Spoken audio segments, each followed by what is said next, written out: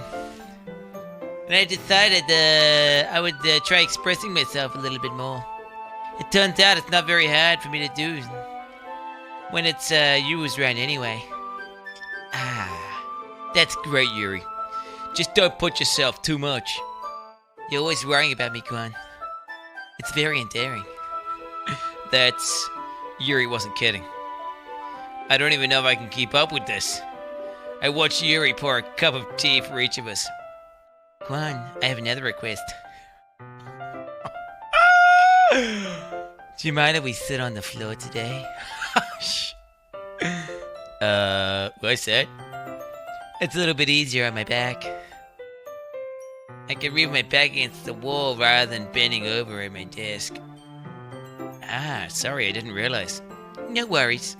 I just have back pain fairly regularly, so I do my best to manage it. Jesus. Oh, because she's got massive titties, bro. Because she got big anime titties. This is a common thing. People get breast reductions. Do you know Abby's actually considering a breast reduction because she's getting back pain as well? Yeah. This is like a thing. Straight up. Is that so? I wonder why that is.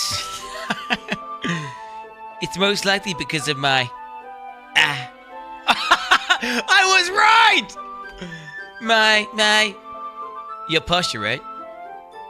It always hunched over while reading. Yes. What? This is so weird, bro. This is the exact dynamic though, right? You act all like childish and shit, but then you make it like sexual. And like in some kind of like indirect manner. This is the mechanic right now. We're seeing the mechanic in progress right now. I have terrible reading posture. So that's why we should sit on the floor. Fair enough. I'll go ahead and get the book. I retrieved the book from my bag. I have some chocolate as well. A bag of small chocolate candies that I kept hidden from Sierra's candy radar. I take it since it'll go well with the tea. Yuri and I sit against the wall, teacups at our sides. Chocolate makes tea taste disgusting. I've noticed that if you have anything sugary, whenever you're trying to have something, taste something that's not sugary, it makes that thing that's not sugary taste worse. Yeah, it like diminishes the flavor of everything else.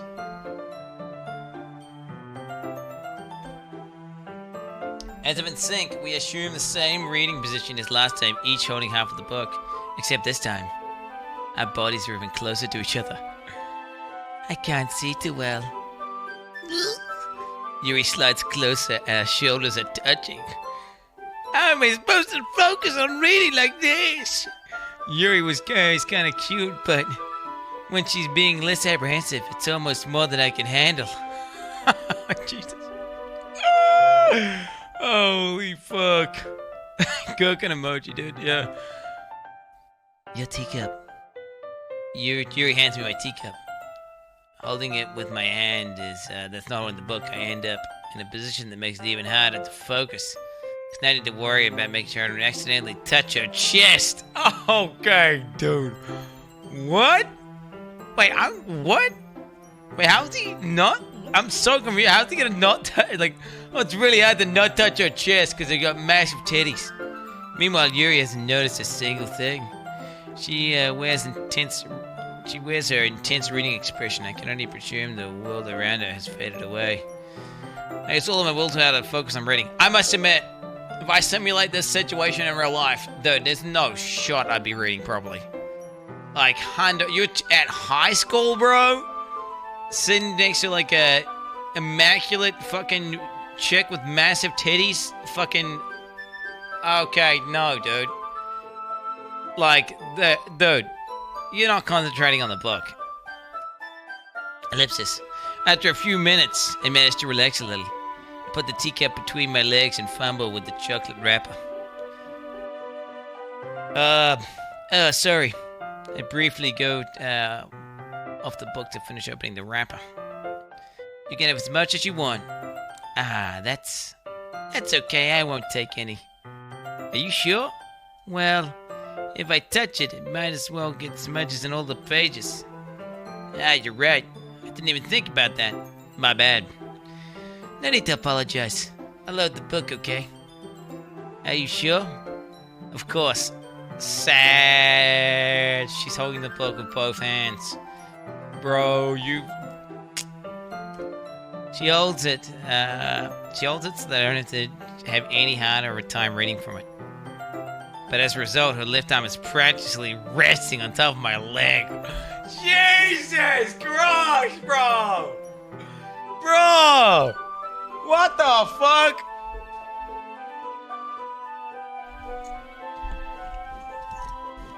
Well, in that case, Yuri's already totally focused on reading again. I take a chocolate candy and pop it in my mouth. I mean, bro, is she like gonna be near your crotch area? Cause you're gonna be having a full-blown erection right now, right? If you're that guy, okay. But wait, that's what she knows. She's aware of this though. She knows, dude. Stand up. I'm completely flaccid right now. Swear on my mother. Okay, then I take another chocolate and I hold it up to Yuri.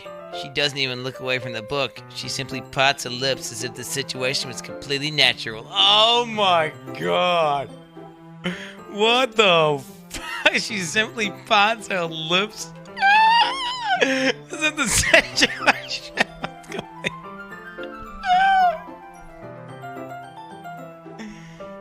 But that means I can't stop here. I apprehensively placed the chocolate in her mouth. Just like that, Yuri's lips closed over it. Eh? Yuri's expression suddenly breaks. Did I just... Yuri looks at me like she needs some to confirm what just happened. Quan? Sorry. I guess I shouldn't have done that. Well, you were just helping. That's something that friends do. Oh my god, don't get friend zoned, homie. Right? I mean... Yeah, what app? Not really in this kind of context, but... Yeah. That's all it was. Yeah. Oh my god, don't be such a cock! This is how you get friend zoned! Dude, that's when you had an opportunity again! You've had 2 opportunities to make a fucking move, bro! And you're just permanently looping in this cock circle. Then you don't need to stub or anything. I see. Situation has gotten really tense. Yuri tries to return to reading the book, but I can tell just by her expression that even she can't focus right now. Oh my god, because she's so fucking... Okay, never mind. My heart is pounding. I nervously take another chocolate between my fingers. But this time, Yuri's and my eyes meet. Ellipsis. How did it even come to this? Yuri doesn't avert her gaze. I notice You guys, that have you seen this remote cook is great. Look, I think I like cook more than I like Mug Hello watches whitey people up his mug swallow running over civil and stuff. She goes, Dad. Fighting people is also there too, but then again, Mug Hello watches whitey people up his mug swallow running over civil and stuff. She goes, hey, fighting people is also there. Fucking laptop losers. Anyone on laptop... Stop. Nobody asked. We're in the middle of a main part of the story right now. I notice her chest raising and falling to the rhythm of her breaths. I raise my arm. Like before, Yuri parts her lips. You stop talking about parting your lips?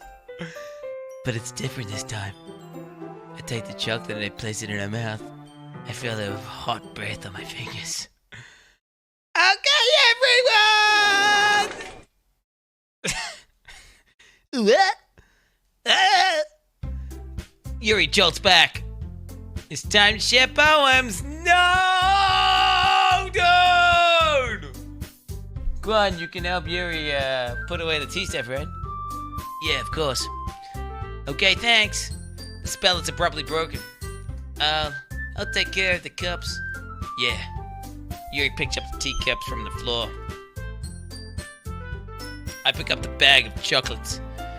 In the end, we hastily clean up without so much as a word between us. I get the feeling this is something neither of us will have the courage to bring up.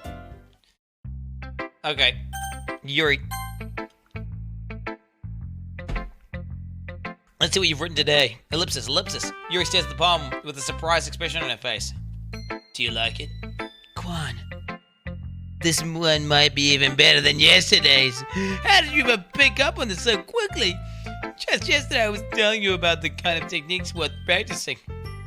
Maybe that's why. You did a good job explaining. I really wanted to give more imagery.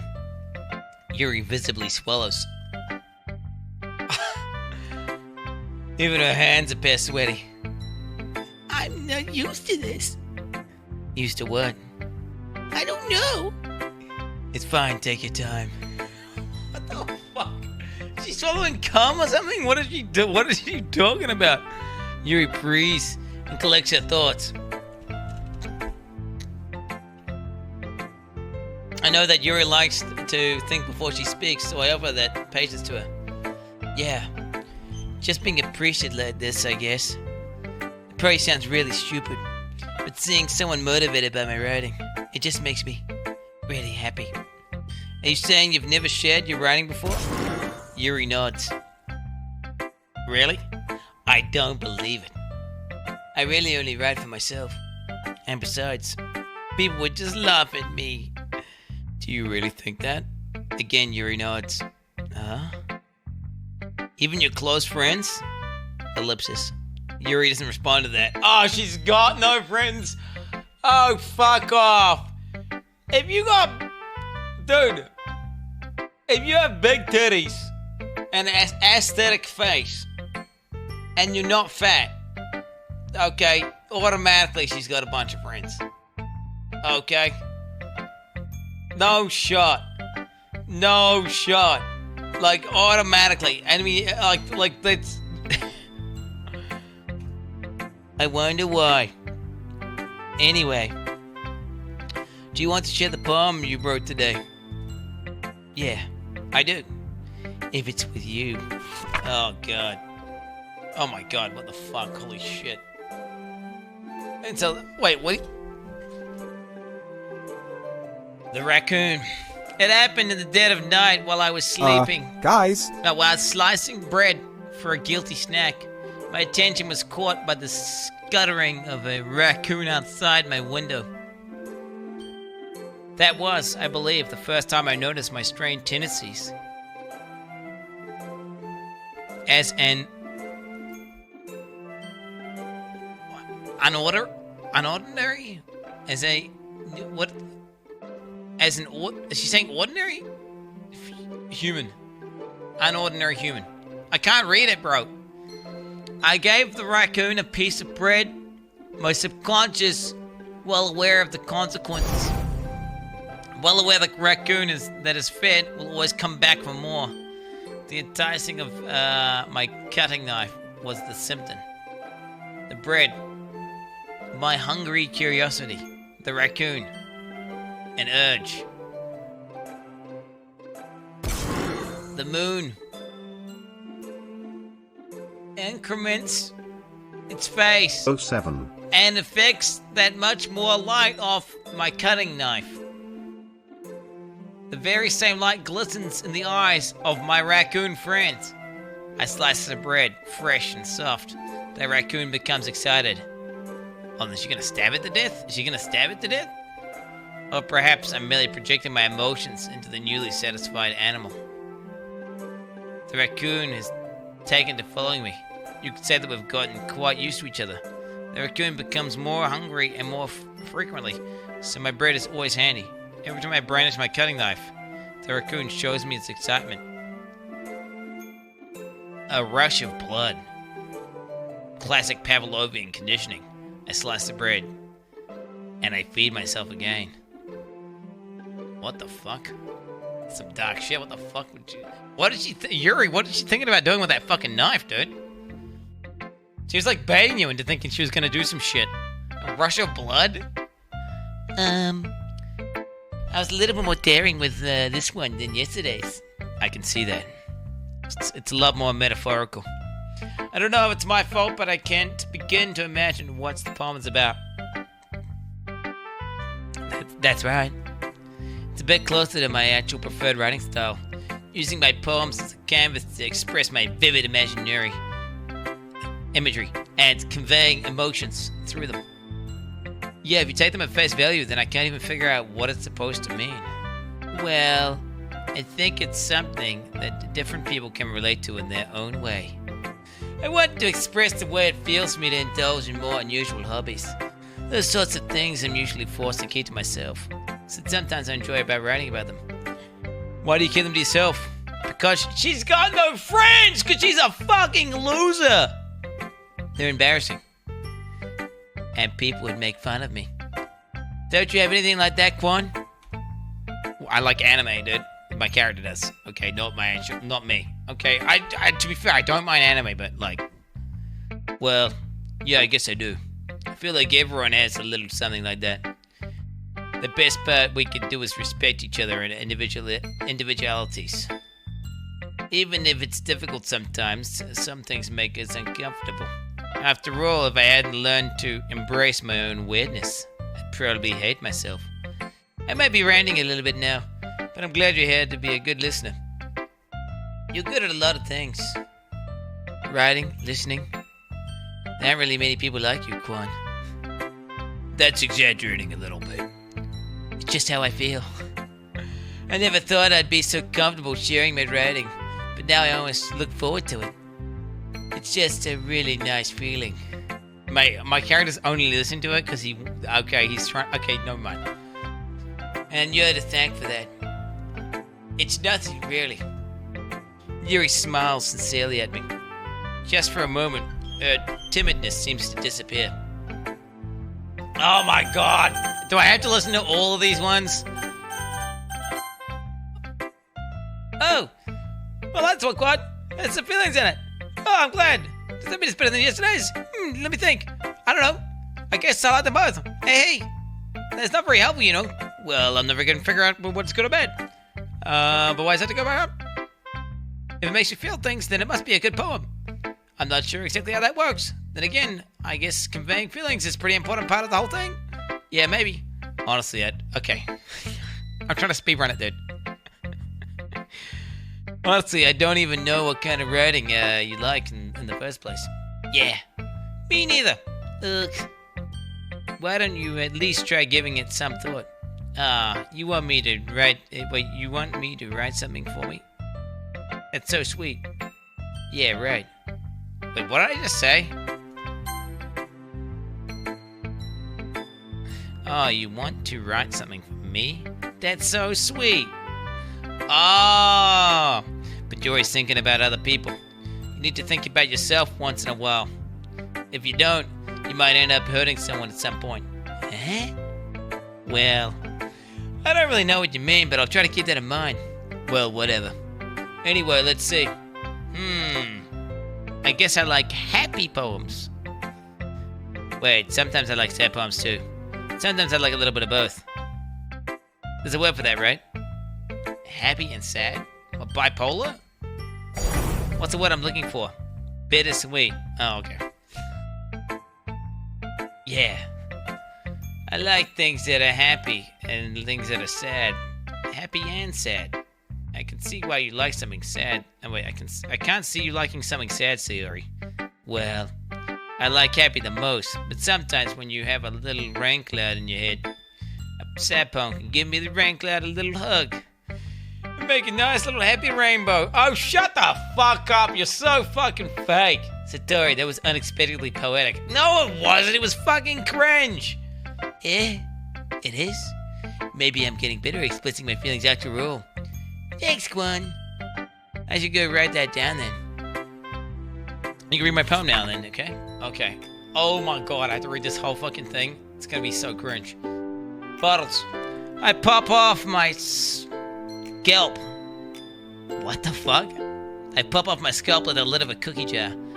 It's the secret place where I keep all my dreams. Little balls of sunshine, all rubbing together like bundles of kittens. I reach inside with my thumb and forefinger and pluck one out. It's warm and tingly. But there's no time to waste. I put it in a bottle to keep it safe, and I put the bottle on the shelf with all the other bottles. Happy thoughts, happy thoughts, happy thoughts, and bottles all in a row. My collection makes me lots of friends. Each bottle starlight to make amends. Sometimes my friends feel a certain way. Down comes a bottle to save the day. Night after night, more dreams. Friend after friend, more bottles. Deeper and deeper my fingers go. Like exploring a dark cave. Discovering the secrets hiding in the nooks and crannies. Digging and digging. Scraping and scraping. What the fuck? I blow the dust off my bottle caps. And it doesn't feel like time elapsed. I empty my shelf. My empty shelf could use some more. My friends look through my locked front door. Finally, all done. I open up, and in come my friends. Guys. In they come in such a hurry. Do they want my bottles that much? I frantically pull them from the shelf, one after the other, holding them out for every friend, each and every bottle. But every time I let one go, it shatters in between my feet. Oh, Jesus Christ. Happy thoughts, happy thoughts, happy thoughts, and shards all over the floor. They were supposed to be my friends. They're friends who aren't smiling. They're all shouting, pleading, something. But all I hear is echo, echo, echo, echo, inside my head. Jesus Christ! What the fuck, Sayori? So wait, she tries to please everyone? As this happy person? But she eventually runs out of energy. And then the friendships shatter. Because they take and they take and they take it to the point where they can't take anymore. And they no longer like her. Is that what's happening? That's the way I get from it anyway. Oh shit, dude. Holy crap. Sayori, did you really write this? Of course I did. Didn't I tell you yesterday I was going to write the best poem ever? So she's actually deep as fuck and she's not just like a super like two-head? And she just pretends to act like a two-head? Is that what's happening, dude? Jesus. Yeah, but I mean, I didn't expect like something like this to come from you.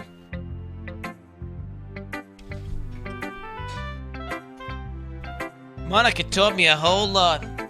I've been really touching my feelings recently. I see that. It's almost kind of creepy. Creepy? Well, not exactly. Maybe I'm used to you being so cheerful. Well, she was one-dimensional, wasn't she? She was a one-dimensional character for the entire fucking game, and now she's like randomly like fucking, I don't know what the fuck's happening. Well, never mind. I'm thinking too hard about it. The point is, it came out good, so you should be proud of it. Aw, thanks. I feel like it was meant to express myself this way.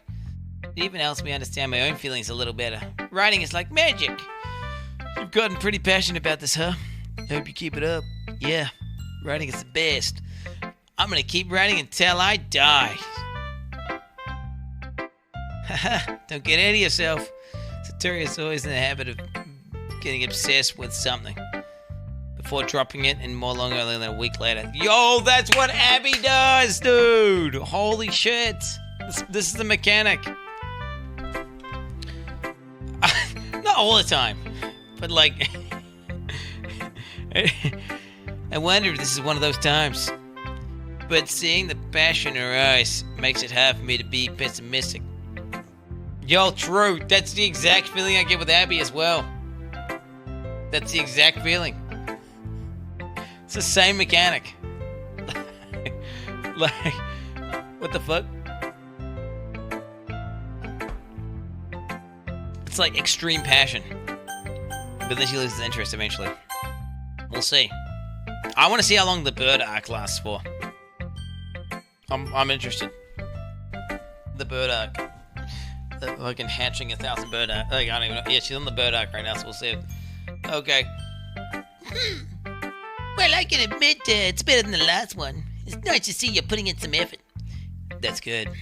But I still don't like this at all. It's trying too hard to be serious. What do you mean by that? Poems don't need to be deep sounding to express something. It's going to just sound like something you're forcing unless you really don't suck at it. Honestly, don't bother trying to write poems like this until you're at Yuri's level. Natsuki stops short all of a sudden. Don't tell me. Oh my god, who the hell cares?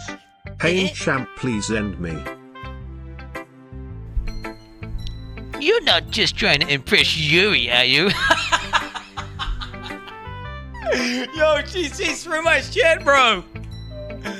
What are you talking about? Hey, keep your voice down. You know Yuri would love this kind of stuff. This angsty. Just because she's a talented writer doesn't mean looks like I'm in trouble. I somehow struck a nerve. Though what I did is beyond me. I am so done with you! Natsuki shuts the poem I handed her back over to me.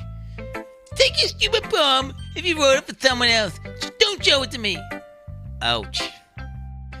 This is what I get for letting a younger girl step into my business. Dude, what the fuck happens? Does this actually turn into some weird pedo game if you fucking try and impress the little fucking girl? Like, what even happens? This is so weird. Unless I was a mind reader, I was destined to be in a world of pain from the start. At least Natsuki wasn't really the girl I was trying to impress in the first place. Yeah, if you did, you'd be fucking worried. Monica, at least Monica's short and sweet. She just shuts the fuck up real quick. Hi again, Quan. How's the writing going? Alright, I guess. I'll take that. As long as it's not going bad. I'm happy that you're applying yourself. Maybe soon you'll come up with a masterpiece. I wouldn't count on that. You never know. Want to share what you wrote for me today? She's like the teacher. This is the fucking teacher archetype. This is like that you know that chick in Naruto who like just kills people with her fucking pinky finger and she's got massive titties. She's the mommy. She's like the one, she's that one. Tsunandere. Yeah, that's her. Want me to share what I wrote for you today? Sure, here you go. I give my phone to Monica. Ellipsis. Alright. This one is good. Feels like you're not only getting more comfortable with your style, but the imagery is better than the last one I read. Just wondering, but have you been finding inspiration in Yuri's writing style? I guess so. You can't deny that she's talented. Yeah, totally. I think her poems are the most romantic. That's the best way to describe it. She's like a totally different person when she picks up a pen. I noticed that too. Or when she's talking about literature, it's like a light turns on inside of her. Sadly, it's hard to get much personal conversation out of her. Trust me, I've tried. Who knows what goes inside that mind of hers? I hope you don't mean that in a bad way. No, of course not. I just meant that I wish she didn't keep to herself so much. But still, defending her like that.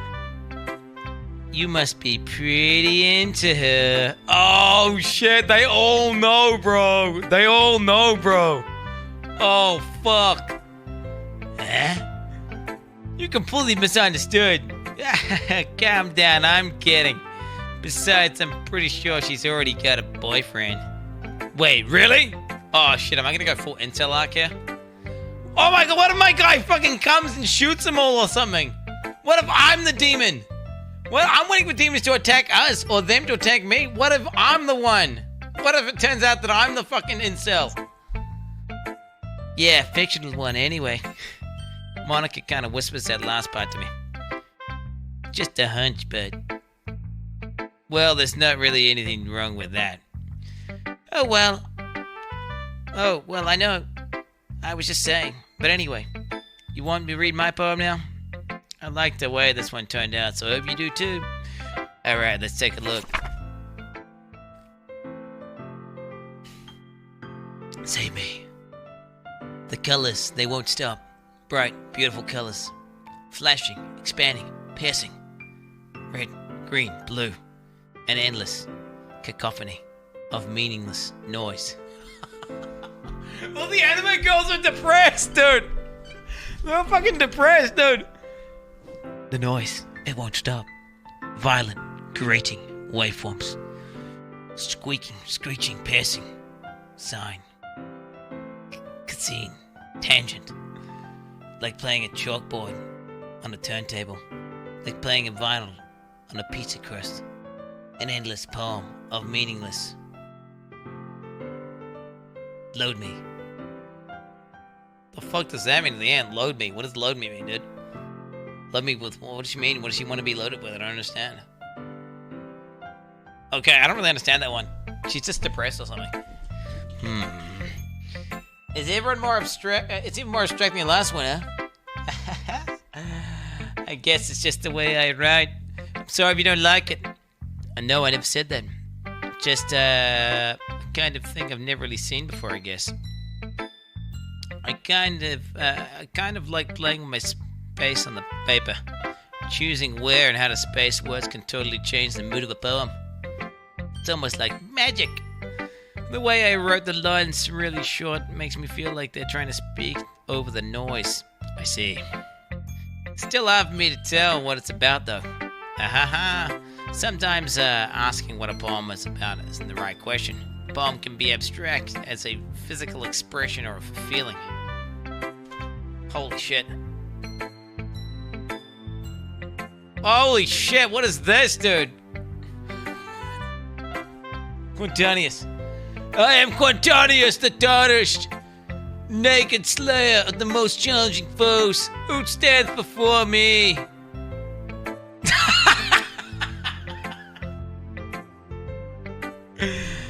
I am Elena, the Blade of Maquila. I, who we can get along despite the infectiousness of my scarlet rot. Oh,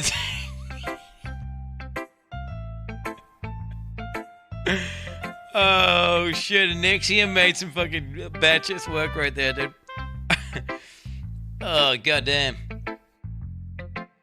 There's some good artwork, man. Okay, yeah. Jesus Christ. Fuck, okay, I'm not a Kuma chat. We're not Kumas. Okay, this is just funny. Okay, or a conversation with the reader. So, putting it that way, not every poem is about something. Anyway, here's Monica's writing tip of the day. Sometimes you find yourself facing a difficult decision. When that happens, don't forget to save your game. Did she just break the fourth wall or some shit? What the fuck? Wait, what? It's like I'm in the Matrix. Wait, you're not allowed to do that. What? You never know when you might change your mind. Or when something unexpected may happen.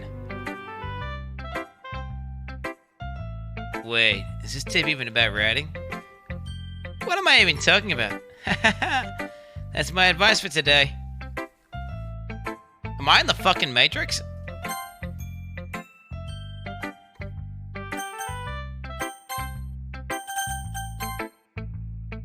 Thanks for listening. Okay, everyone. We're all done reading each other's poems, right?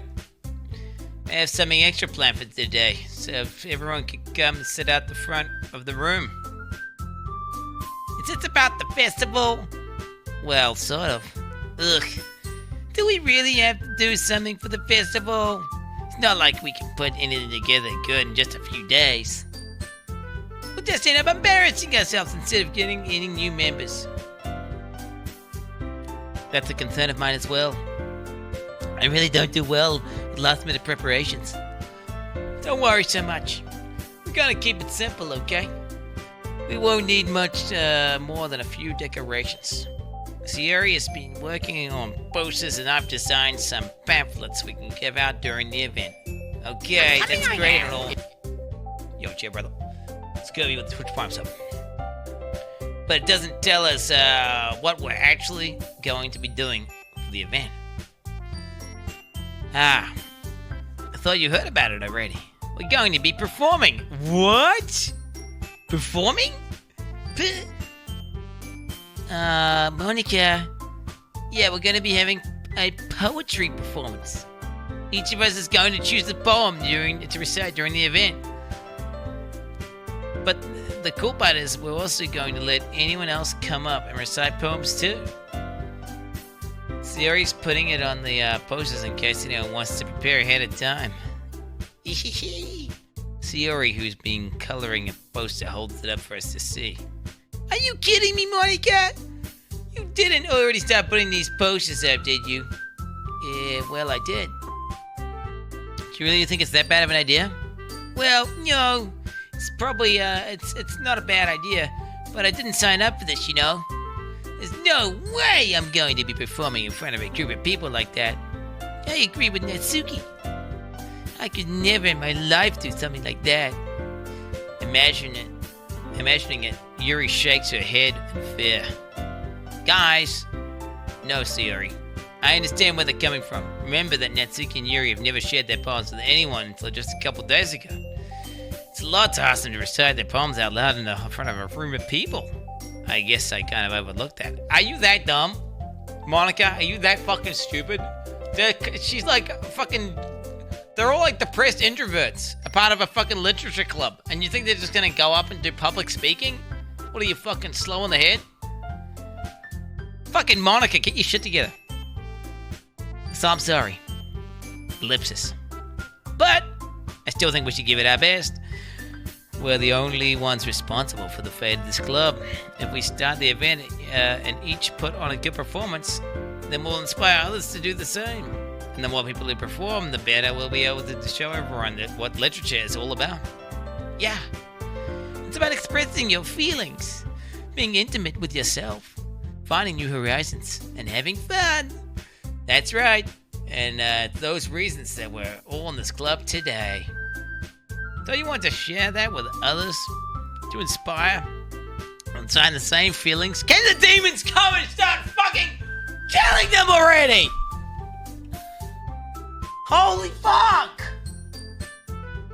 It's like, you know, there's like in Dragon Ball Z, there's like filler episodes before something happens. It's like there's an infinite filler episode. And it's just unending. To inspire them to find the same feelings that brought you here in the first place. I know you do. I know we all do. And if all it takes is standing in front of a room for 2 minutes and reciting a poem, then I know you can do it. Ellipsis. Ellipsis. Natsuki and Yuri remain silent. Sayori looks worried. I guess that leaves me no choice. I agree. I don't think it's too much to ask. Giga Chad did. I think Sayori and Monica have been trying really hard to get new members. The least we can do is help them out a little bit. Well, maybe, but... It looks like Natsuki doesn't Who have any tricked arguments this left. rat into reading class lol? Bro, I have no idea. The reason I clicked it is because it's one of the highest rated games of all time, and I had never heard of it until I'd heard of it. I heard that this game would make people kill themselves or something.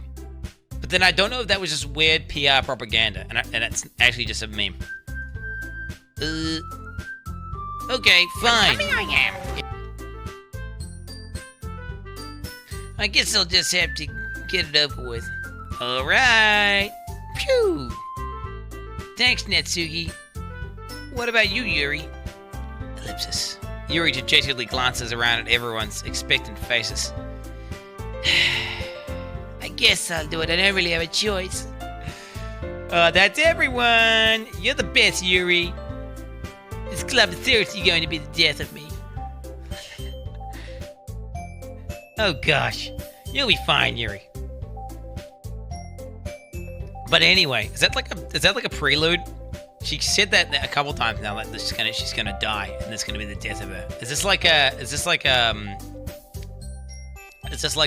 hint as to what's gonna happen? But anyway, let's move on to the main event. I want each of you to chew on a poem of yours. They're going to be practice reciting them in front of each other. No way! Monica! This is too sudden. Well, if you can't recite your poem in front of the club, how do you expect to do it in front of strangers? Oh, no. Don't worry. I'll start off to help everyone feel a little bit more comfortable. Can I go next? Of course. I don't understand. How do you do this? What is that, like? Of course. Now, let's see. Monica flips through her notebook to the specific poem she has in mind for herself. She stands behind the podium. The title of the poem is The Way They Fly. Monica begins reciting a poem.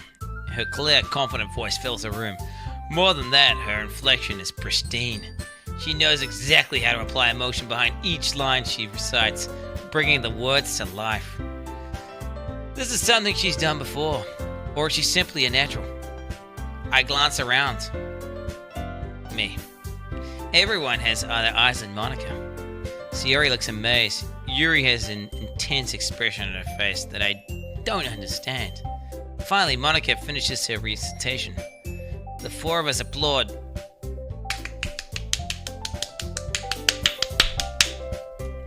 Monica takes a breath and smiles. That was so good, Monica. Ah, thank you very much.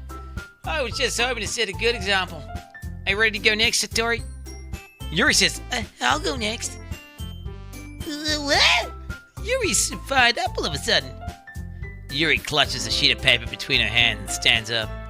Keeping her head down, she walks over quickly to the podium. This poem is called... Yuri anxiously glances at each of us.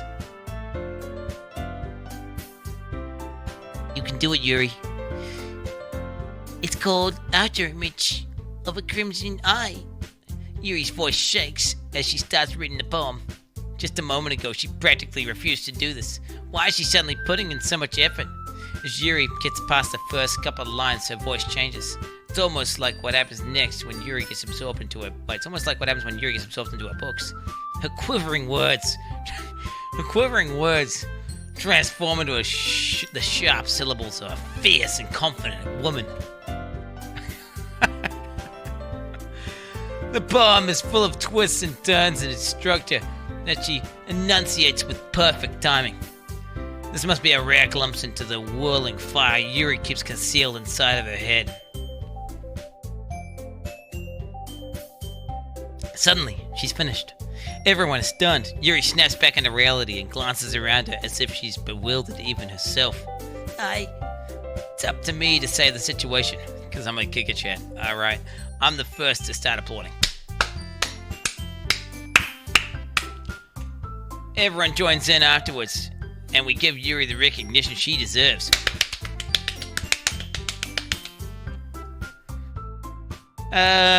It's not that we didn't want to applaud for her. We were so caught off guard, but we were so caught off guard that we must have forgotten. As we applaud, Yuri holds the poem to her chest and she rushes back to her seat. It's like that, dude. She's doing that. You know the anime go run where they do that like nervous run? Yuri, that was really good. Thank you for sharing. Ellipsis. Looks like Yuri is down for the count. Okay, I guess I'm next then. Satori hops out of her chair and cheerfully walks to the podium. This one is called My Meadow. Ah. Ah. Sorry, I giggled. Satori. It's a lot harder than I thought. How did you guys do it so easily? Ah. Try not to think it like you're reciting it to other people. Imagine you reciting it to yourself, like in front of a mirror in your own head. It's your poem, so it'll come out best that way. I see. Okay then. Satori begins her poem. Somehow it feels like her soft voice was made as a perfect match. The poem isn't aimlessly cheery like Satori is. It's serene and bittersweet. If I were to read this on paper, I probably wouldn't think much of it. But hearing it come out of Satori's voice almost gives it a whole new meaning. Maybe this is what Satori meant when she says she likes my poems. It's like I get to reach more deeply into someone I thought I knew through and through. Satori finishes, and we applaud. Poggies. I did it! Good job, Satori. Even Quan liked it. I guess that's a good sign. What does that even mean? It came out nicely, Satori. Oh, fuck. It came out nicely, Satori. The atmosphere of the poem fits you really nicely. But it might be that the other poems wouldn't work quite as well with that kind of delivery. Yeah? I don't really understand. In other words, I've seen poems of yours that sort of gentle delivery wouldn't work as well. They might need a little bit more force from behind them, depending on what you're reading. Oh, I know what you mean. That's well, I've been practicing that kind of thing. It's just embarrassing to do it in front of everyone. Now next time, I'm going to make you pick a poem that challenges you a little more. We don't have much time before the festival, you know. Okay. Now who's next? Natsuki? Don't make me go before Quan. It's not like I can compare to you guys anyway. Might as well let Quan lower everyone's standards a little before I have to do it. Natsuki. It's fine, it's fine. Jesus Christ. Natsuki's toxic, bro. Might as well get it over with. But it's not like I have much of a selection of whatever to read. I'll just have to go with what I wrote today. I stand up and step in front of the podium. Everyone has their eyes on me, making me feel terribly awkward. Oh my god. Oh shit, they're all staring, dude. Holy shit. I recite my poem. Since I'm not exactly confident in my own writing, it's hard to put energy into it. Despite that, once I finish, I receive applause anyway.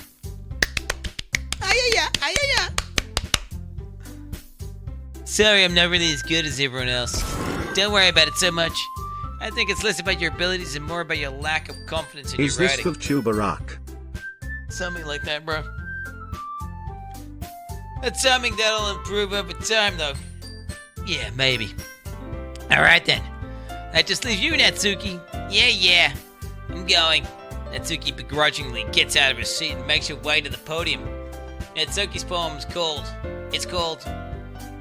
Why are you looking at me? Because you're presenting. Anyway, the poem's called Jump. Natsuki takes a breath. Once she starts reciting the poem, her sour attitude disappears a little. While she's still a little unenthused, her poem has a rhythm and a rhyme to it. That's Natsuki's trademark style, and it works surprisingly well when spoken aloud. The words feel like they bounce up and down as giving off life to the poem. Natsuki finishes, and everyone applauds. She huffs back to her seat. That wasn't so bad, was it? Easy for you to say. You better not make me do that again. Well, do you at least feel prepared enough to recite the poem in front of other people? I mean, I'm doing it in front of other people will be way easier. I can put on whatever face I want for other people. But when it's just my friends, it's just embarrassing. What, she's gonna be fake as fuck to other people? That's a surprise, Natsuki. I think it'd be the other way around for me. Well, that's just how it is, so... Well, I guess in that case, you won't have much to worry about for the Doki festival. Gamer smile. That's it. I want to thank everyone for coming up, though. Might be hard, but I hope that you all have an idea of what it's like now. Make sure you pick a poem and get enough practice before the festival, okay? I'll be making pamphlets, so let me know ahead of time what you're going to be reciting. Jeez. I should probably find some other poem to recite instead. That's fine, too. It doesn't have to be your own. I'm already pleasantly surprised that you're putting in all this effort for the club. It makes me really happy. Yeah, no problem. Okay, everyone. I think that's about it for today. I know the festival's coming up, but let's try to write poems for tomorrow as well. Gee, not another poem! It's been working out really nicely so far, and I'd like to continue that. As for the festival, we're finished planning tomorrow, and then we'll have the weekend to prepare. Monday's the big day. I can't wait. I can do this. Alright. I stand up. There's no way I'll be able to find the same enthusiasm as Satori or Monica. I'll do my best to get through it. It's for the sake of the club. You don't even care about the club. You're only here to get laid, bro. And impressing Monica. Then I'll have to I do my don't best. know if it's lack of sleep for last 2 or 3 days or your skills voicing this tale, but I'm falling asleep here on the desk, no joke. Dude, fuck you. Fuck you, honestly. You're so annoying. You're so annoying. Didn't we ban him? I'm sure we banned you. Why can't I fucking find... Why is your name so dog shit, bro? I can't even fucking type your dog shit name in to ban you, dude. Like, I'm sure we banned you. Okay. Fucking perma this clown if he keeps making dog shit cringe donations. Dog shit cringe out of touch donations. Okay. Alright, there we go. Just put that on there. Alright. Okay. Actually, you know what? And also let's ban him for 24 hours as well. Just get him rid of it. Just get him out of here. Just get him out of here. Okay, let's continue. Ready to go, Satori? Yep. Look at you two. Always going home together like that. It's kind of adorable, isn't it? Jeez, guys. Don't make such a big deal out of it. It must be a little bit nice, though. Well, how am I supposed to respond to that? It's okay, Quan. You don't have to say it. Whatever. Let's go already. What the fuck is this shit, dude? I walk home with Sari once more. Even though it's only been a few days, a lot of things have already changed. But today, Siri is being a little quieter than usual on the way home. Hey, Siri. Ellipsis. Sorry, I was spacing out. No wonder. I was thinking about something from earlier. I like how we get to... Siri fumbles with her words. So let's just say that one day, Yuri asked you to walk home with you. Huh? What would you do? What kind of question is that? You're kind of putting me on the spot here.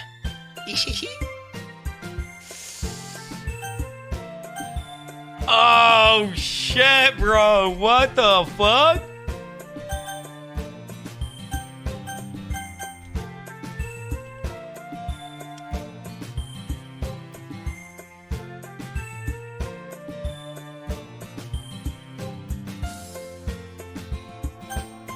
I think we just lie to her. Well, let's hit save. Let's hit save. I think we just lie to her and say I would still walk home with Satori. But actually, I wouldn't. I'd fucking be like... well, what I would do is I would just walk home with Yuri without Satori knowing. You know what I'm saying? You know what I'm saying? So we're gonna go with this one. I would still walk home with you. Don't worry about it. Satori. You think I would really ditch you for Yuri? Oh, this is so manipulative and evil. I can't do it. Nah, I'm gonna tell her straight up. Let's be honest here. I would. It's so fun. I wouldn't do that in real life. I would just tell her straight up, dude. Like, I'll be honest with you. It's been great seeing you really get into these weeb games. I don't know, dude. Yeah. This is hard.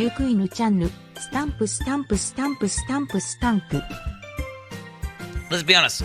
In real life, what I would do is I would determine which one is cooler than the other one, and I would pick one, and I would deep dick for that one. But the fact is, I've been friends with this person for my entire life, so I'm already friend zoned anyway. So I'm just gonna tell her I'm gonna walk home with Yuri. I'm gonna say it. I'm gonna tell her straight up, Yuri. Let's be honest here, because I'm not friend zoned with Yuri. I'm not friend zoned with Yuri. I'll walk home with Yuri. Walking home with Yuri. Huh? Why does the thought of that make my heart pound? I mean, given how hard it is for her to socialize, I'd feel awful turning her down, so... Isn't she so beautiful and smart? That has nothing to do with what I just said.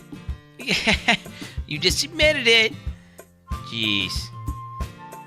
There's not even any point in speculating something that's never going to happen. Okay, dude. You were literally feeding her chocolates. Well, maybe.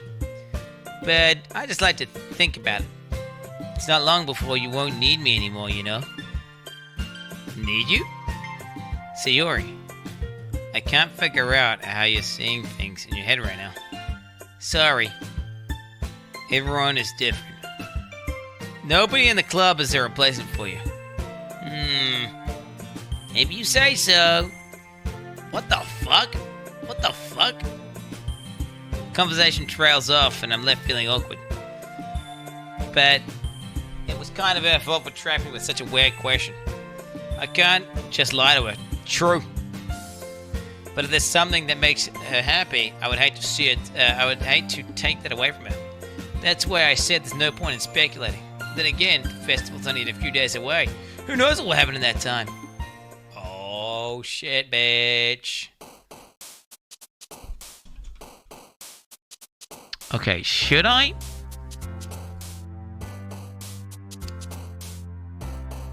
These girls are all so grumpy.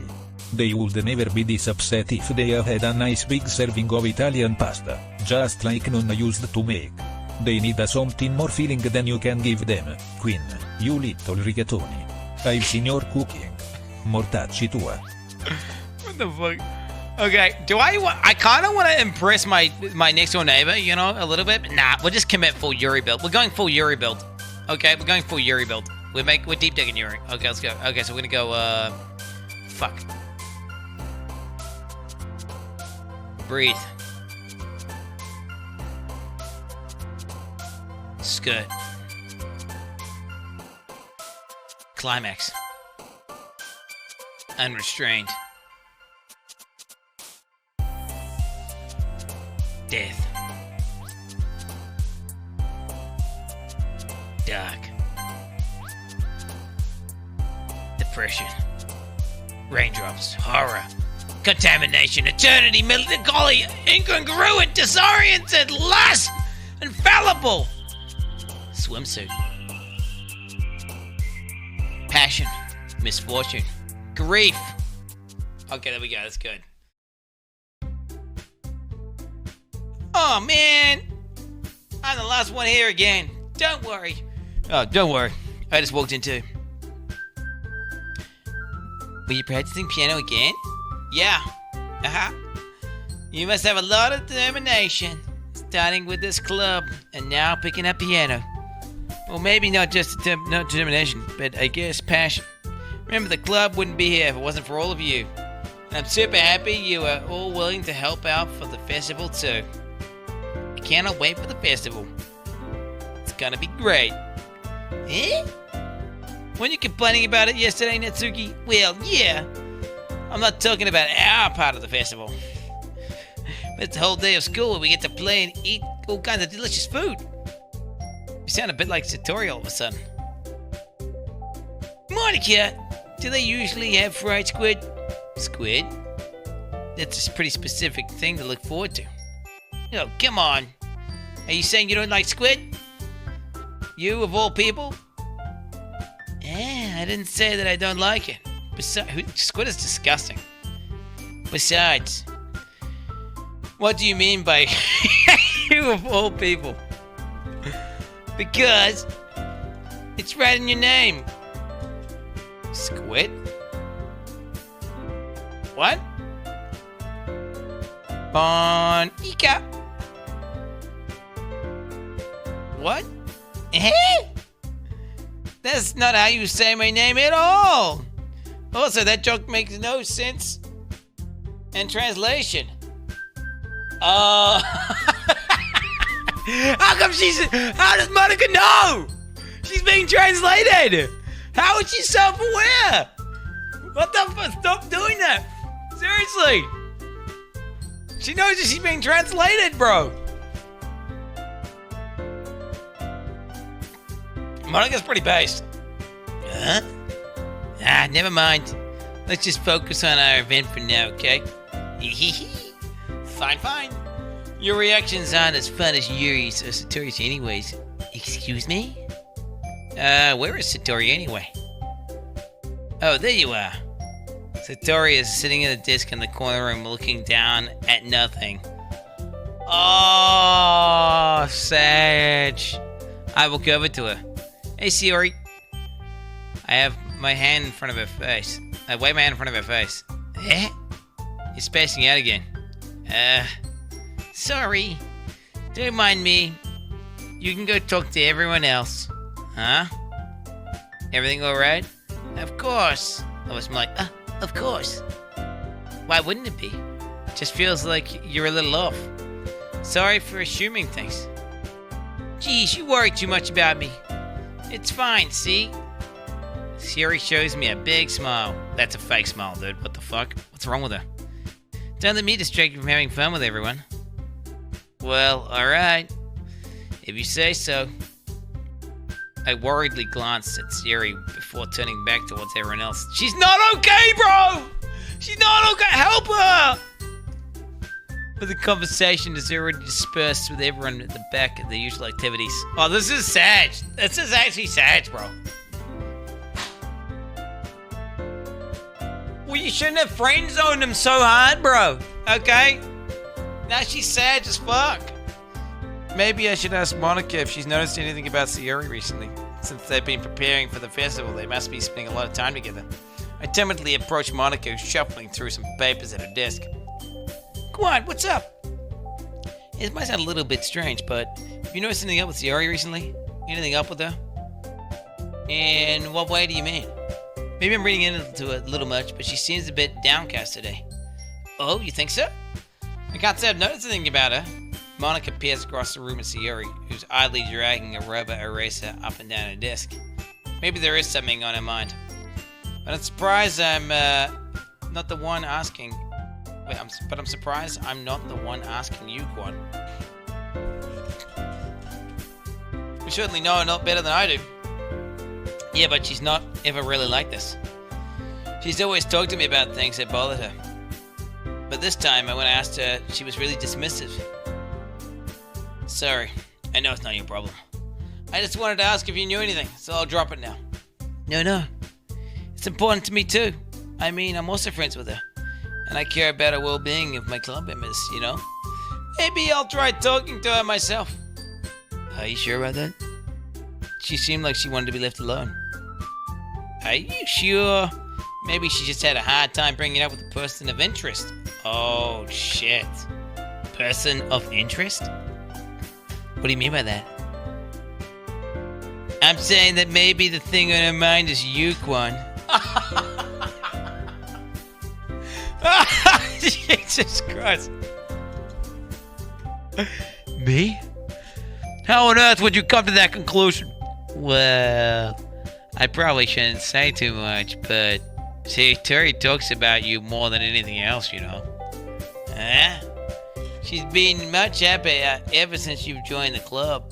It's like an extra light was turned on inside of her. What? No way. Sayori is always like that. She's always been full of sunshine. It's not any different than how it's always been. You're so funny, Quan. Oh my god, so I'm the thing that makes her happy, dude? Oh shit, what the fuck have I done, dude? I just want to load back, bro. I just want to load back and say fuck Yuri, dude. And say fuck Yuri. Oh, but then wait. If I do that, then Yuri's gonna be depressed. There's no winning. There's no winning here. How about one of them just commit, bro? Earlier. It's because I'm so soy. Do you know what is happening? I'm leading them on.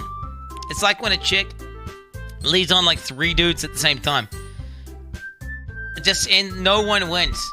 There's no winning here. It's like, except I'm doing it, bro. I'm leading on multiple chicks simultaneously, apparently, without actually committing. Have you thought that maybe you've always seen her as so cheerful because that's just how she is when she's around you? Ellipsis. I said too much. I'm sorry. What do I know anyway? I didn't mean to jump to conclusions, so you should just forget about what I said. I'll try to talk to her, so try not to think about it for now. Alright. Monica smiles meaningfully. I know she said to forget about it, but I already know that I won't be able to get her words out of my head. Monica stands up from her desk and walks across the room to where Sayatori's sitting. I watch her kneel down next to Sayori and gently talk to her, but she's keeping her voice so quiet I can't hear them from here. I sigh and sit down myself. I know Satori told me not to worry about it and have fun with everyone else. I mean, dude, this is some relatable shit, bro. This is like you can't please everyone, and you have to make a choice. This is real life, bro. This is real life. This is actual some real life shit, man. But it's impossible to do when she's behaving like this. Exactly how much do I care about her that I'm letting this weigh me down so much? It's a realistic game, bro. Like, this is like very similar situation happened to me in high school. So, I mean, I'm just saying. Now it feels like I'm the one behaving out of the ordinary. But there's nothing I can do besides wait for Monica. Why does it feel like I'm being watched? I glance around the room, suddenly Yuri peering from over her book. But she looks away quickly with a flustered look on her face. I realize she won't get anywhere like this. I never seen Yuri approach anyone or start a conversation on her own accord, so I have no choice but to approach her myself. But now it's a little easier for me to do that. I stand up from my desk and sit on the one next to her own. Ellipsis. I didn't mean to bother you or anything. Relax, you didn't even do anything. But I could tell that you wanted to be alone with your thoughts. Alone with my thoughts? How were you even able to tell what I was thinking like that? Well, it's something that I do a lot. So it wasn't hard for me to spot based on your posture and expression. Not that I was staring or anything. I didn't want to be creepy like that. In any case, I guess you were right. I'm sorry if I caused you any concern. Don't apologize. Your troubles are only the concern of those who willingly share in that concern. No one talks like this. Of course, there are certainly those who find most comfort in keeping to themselves. But if you prefer to share what's on your mind, then I would be glad to listen. I do? No, wait, you talk like this? No one talks like that, bro. You're telling me you've said a line that says that your troubles are the only concern of those who willingly share in that concern? You say that. It's such a convoluted way of saying, like I care about, if you care about someone, then you talk to them, right? It's fucking weird, bro. It's fucking, no one I think it's translation, bro. It's translation, that's fucked up. It's really not that big of a deal. I was just feeling a bit uneasy about Sayori. Sayori? Yeah, she seems a little off today, but when I asked her about it, she didn't want to admit it to me. So I can't help but wonder if something happened to her. Oh? That's quite romantic. Sorry. I didn't mean to say something stupid. It's not that. I just didn't want you to misunderstand.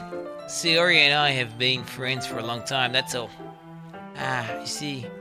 Then perhaps it's unusual for her to be dismissive about your feelings. Or maybe I'm just reading into it a little too much. You're being weird about it, bro, at this point. You're talking about it to everyone. Maybe she's having a bad day. Okay? She just had, lack of sleep because her parents were arguing or something at night. Quan, the world is full of meaning, often hidden beneath plain sight. And there are many untold mysteries behind every person, no matter how well you may know them. So you think that there might be something behind it after all? I think that Sayori is a very complex person. Her mannerisms on the outside don't always match what may be going inside of her head. And she may not always know what she wants. Why do people do that, bro? Why do people act fake as fuck? Why do people do that? Why do people put on, this facade? Where, they completely change person. It's like my sister, bro, when I see her interacting with, 90% of people, she changes to, this high-pitched, overly happy voice, and acts completely different. She'll be, literally yelling at me. Yelling at me, fucking going crazy, fully aggro, and then she'll answer the phone, she'll be like, hello? Yeah, that's me speaking. How you doing today? Oh my god. And it's and then she'll completely change again. And it's what's even happening? Why is this even a thing? That's normal? I don't get it. If you're depressed and be honest about it, you just make it a downer to people. I guess. Ah, well, you just act depressed. If I'm having a shit day, I wake up and just have a shit day. You know? Like, I'm just like, yeah, fuck you. But then if I'm having good, but then again, I'm not, on average, I'm having a pretty good day. My default setting is like having a pretty good day, unless like shit's off. You know? I've noticed strange behavior today too. And I also feel some concern for her. But in your case, it looked like she was fully occupying your thoughts. Wasn't she? Wait, what? But in your case, it looked like she was fully occupying your thoughts, wasn't she? Well, I guess that was the case. Sayori, she really means a lot to you, doesn't she? Ah, I guess. But you don't need to put it that way. You know, it's more like a daughter thing, you know, like a, you know, I'm looking after a kid kind of thing. It's less like a girlfriend kind of thing, okay? Don't worry, alright? We're just good friends, that's all. Yeah, we're just good friends, exactly. That's what I'm saying, dude. Like, dude, that's what I'm telling you. Like, you know, it's more like a... Yeah, we're just friends. Ellipsis.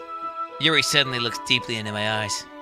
Her expression is gentle and curious, as if she was searching for something. Embarrassed, I avert my gaze. Sometimes, a person's mysteries are untold even to themselves. And you, as someone who's honest and caring, may uncover feelings you weren't aware were in you. Okay, no one is this deep in high school, bro. Like, no one is this deep in high school, bro. That's I think that she would be a very fortunate person to have you feel that way about her. Yuri, you're giving me too much credit. I'm a pretty simple guy. Yeah, I'm literally here to bang some chicks. And she's like transposing all this ultra deep shit onto me, bro. Like, holy fuck. I think I'm pretty good at understanding my own feelings. I'm not nearly as sophisticated as you. Ah, that's not a compliment, is it? It is what it is. Anyway, as long as we're here, why don't we get to do some reading? Well, as long as you're okay with it. Yeah. I should be taking my mind off this whole thing anyway. Okay, here we go. Okay, everyone. After some time passes, Monica calls out to the club room. Why don't we share our poems now? Fuck me. I fucking hate this part, bro. But right now, everything's back to normal. Everyone shares their poems, and I do the same. I make eye contact with Monica, and she smiles at me. I wonder what she was talking about with Sayori. Yuri first. Ellipsis, go on. Your writing has only improved in these last few days. Every poem you've shown me has been nothing short of spectacular. I can really feel the emotions. I'm a little envious even. I don't think it ever came to me this naturally. Yuri, that's the wrong way to put it. Hey guys, did you know that in terms of male human and female Pokemon breeding, Vaporeon is the most compatible Pokemon for humans? Due to their mostly water-based biology, there's no doubt in my... Okay, yes, they're incredibly wet. Okay, when they're aroused, whatever, dude. Okay. This never did come to me, and this never did come naturally to me. But I've been able to improve so much because thanks to you. Oh my god, such a cuck. You're really the example I was chasing after. Is that so? Yuri gently smiled. Damn, finally want and beat Elden holes. Now we're going to have variety streams and react content. The coming weeks are going to be cozy as frick. Quinn. This feeling. I'm so glad when I got the chance to share my writing. I never thought I would feel like this. I remember you mentioning that yesterday. I can't believe you're so good. It's something you've never even shared with anyone. It's kind of a shame. Maybe, but it's not really like I had a choice. What do you mean? Well, Yuri smiles sadly. You never have any friends. Everybody hates her. Go on. During lunchtime, I eat by myself. Did you know that? It's a great time to find a quiet spot and do some reading. In fact, I always have some books with me. You could say I really enjoy reading. Well, that's one way to put it anyway. But books are so full of amazing and inspiring people. People you want to fall in love with. Or people you just know would make you really a good friend. Cheerful people who always put a smile on your face. Or deep thinkers and problem solvers who discover the mysteries of life. So when you look at it that way, I'm surrounded by friends every day. You know? And those friends don't laugh at me. They don't tease me for spacing out all the time. They don't make fun of my body type. Oh, fuck off! They're gonna be literally jealous of your body type. Are you kidding me? Okay, bro. Every chick that's like that gets ultra big-headed about how good their body type is. There's like, I've never seen a nervous, like, have you ever seen someone who's got like the body type B? Okay, like that type of, okay, and then they've not had like they know they're fucking sexy. They know it. They're fucking aware. I've never met one that's not aware. And maybe their friends were attacking her because they were jealous. Maybe her friends were jealous. And they don't hate me for acting like a know-it-all. People said that about you. I'm not a know-it-all, Quan. It's the opposite. I don't know anything. I don't know how to talk to people. I don't know how to make people see me as normal. I don't even know how to make myself happy. I have all of these feelings. And I can do them. All I can do with them is read and write. But it wasn't until now that I started sharing it with you that I really understood what I was missing all this time. But I haven't really done anything. Quinn, yikes. No, that's wrong. Just being patient and respectful. That's really important to me. I know I'm a difficult person, Quan. I speak too slowly. I second guess myself all the time. I read too deeply into things. But every time, you've always treated me just like anyone else. Mate, I have pandered to you every fucking will. I've literally been a cuck and a slave to everything. Just agreed with everything she's ever said and just said she's amazing constantly. I'm a literal yes man cuck. But okay. You've always treated me just like anyone else. Okay. It's so rare that I feel comfortable with myself when I talk to others. But that's why every time I talk to you, I just feel really happy. I see. Well, I treat you how you deserve to be treated, Yuri. Okay. And if other people don't see it that way, then screw them. I mean, I joined this club hoping I would make friends. No, you didn't! You got forced to come here because you felt bad, and then you were like, wait, maybe I could have sex with one of these cute girls. And then you stayed, bro. Oh my god. And I said, and I would say I've had one of at least one success. Wouldn't you? If you put it that way, yeah. We really are friends now, aren't we? No. You say, now this is what you reply. We're more than friends, Yuri. And you go in for the kiss. Do it. Don't be a pussy. Do it. Yuri puts her head in her hands. But this time, she's smiling as she does it. Do you want me to show me your poem?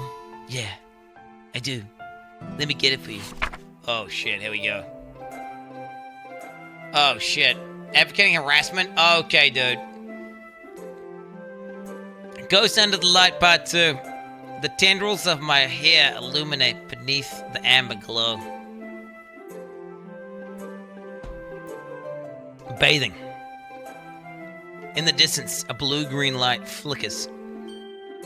A cone figure crosses its path, a silhouette obstructing the airy glow. My heart pounds. The silhouette grows. Closer, closer.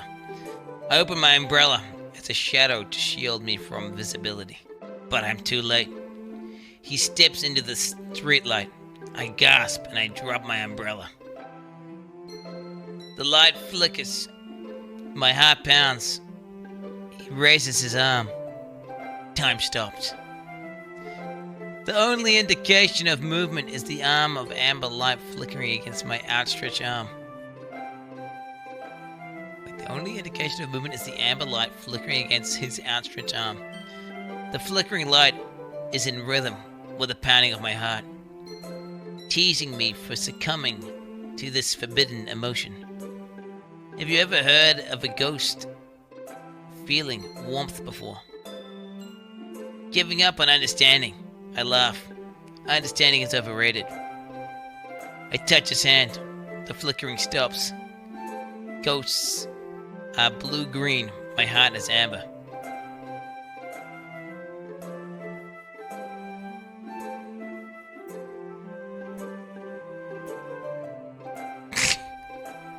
Wait, I'm trying to understand this. So she is the light? I don't understand this one. I like the emo one.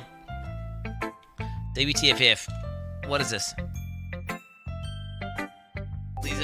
These things are abominations, okay? Why are their eyes so big? How come they have such large breasts? Considering how, like, skinny they are. It doesn't make any sense. These things are... Okay, dude. Okay, dude. Alright, I'll save that for later. Okay, we're gonna save that for later.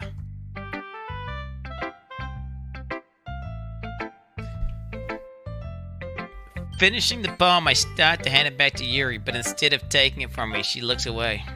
Ellipsis. Do you dislike it? No, of course not. I just don't really know how I should respond. Despite Yuri's poems usually being cryptic, it wasn't hard to figure out what this one was about. Wait, is she saying she loves me, dude? I don't know if I'll be able to explain this one. That's fine. I understand this one. What? I understood our previous ones, and this one is like... Okay, what is this now?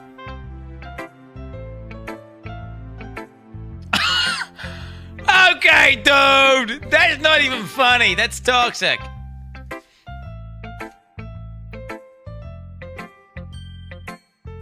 Yuri's having a harder time speaking than usual. Does this one mean a lot to you? Yuri nods. I'm not really good with words, but I'm happy that you shared this with me. So thank you. Why am I acting so cringe and weird, bro? Like, and I hope we keep spending time together. Despite my inability to make eye contact, I see a faint smile emerge on Yuri's lips. I once again try to hand the poem back to her. Instead, Yuri gently takes my hands and pushes them back towards me. I hesitate in response to a warm touch. Hey Gugu. Set playback speed to 1.5x. Shut the fuck up. Thanks Gugu. I hesitate in response with a warm touch. You can, the poem is... Once again, Yuri fails to complete a sentence. Imagine that, dude, if you're writing poems to each other. Romantic poems to each other. Wait, I think I did that at school one time.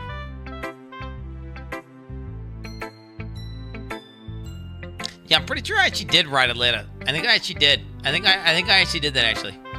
No, I actually did that. I actually did that. It wasn't a poem, though. Maybe it was a poem. Almost 2 years goes. Not a fake story. No. I genuinely wrote it on a piece of paper and everything. No, I used one of these, like, scented birthday cards. Like, you know, like, one of those, like, scented papers. Unironically, yeah. I actually did that. And I folded it up. Yeah, I remember now. I folded it up in an origami envelope. Like, you basically, I wrote it and then folded it up. I think she, like, laughed. I think she straight up was like, but then she was like, oh, that's nice. But, yeah, I straight up don't even know if she, like, I straight up don't even know if she just went around and showed it to her friends and was like, yeah, look how fucked this is. Well, but, it kind of worked, so, I mean, it is what it is. I'm not going into details yet. But I unironically did write a poem. No, I was like, imagine writing a poem to someone, and I was like, wait, I actually did that. And I'm like, yeah. It works. I don't know why I did that, though. I guess I don't know. Maybe I saw it on a TV show or something and thought it was a good idea. But the joke's on her. Because I just Googled a poem and then just changed a few words. So it actually didn't come. So the joke's actually on her. It was actually fake as fuck. Okay. So get fucked. I did. I Googled it and changed a few words and then wrote it down. Okay, I plagiarized it. It wasn't like whenever she like dismissed it. That's probably why I'm not like mentally destroyed from it. That'd be fucked up if you actually made your own poem and then the person you gave it to laughed at you. But holy shit, yeah, okay. Anyway, once again, Yuri fails to form a complete sentence. You mean I can keep it? Yuri nods. I'd love to. Again, Yuri finally smiles, as if she doesn't want me to notice. You always make me feel nice. Oh my god. I know I'm not good with people, but I hope that I can return the favor sometimes. Yeah, don't worry. What?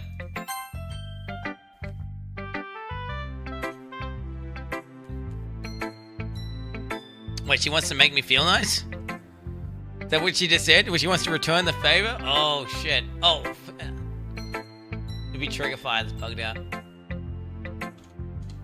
What the fuck? One sec, let me fix it.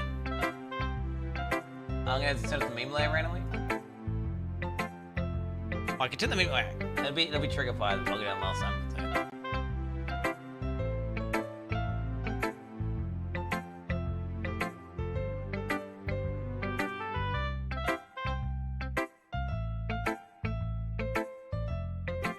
Okay, I don't know what it is, dude. Quinbot flashbang. Quinbot flashbang.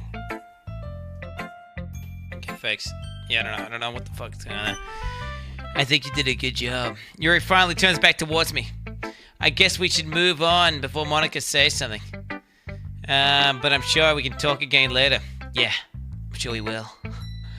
With that, Yuri timidly smiles at me and I return to my seat so I can put a bomb away. Wait, you gotta show your palm to other people. Okay, let's do Sayori next. Ellipsis, It's nice, I guess. Come on, I can already tell you don't like it. She's gonna say, yeah, it's too, she's gonna say something like, I'm pandering towards Yuri. You don't need to worry about what I think. After all, you wrote this for someone else, didn't you?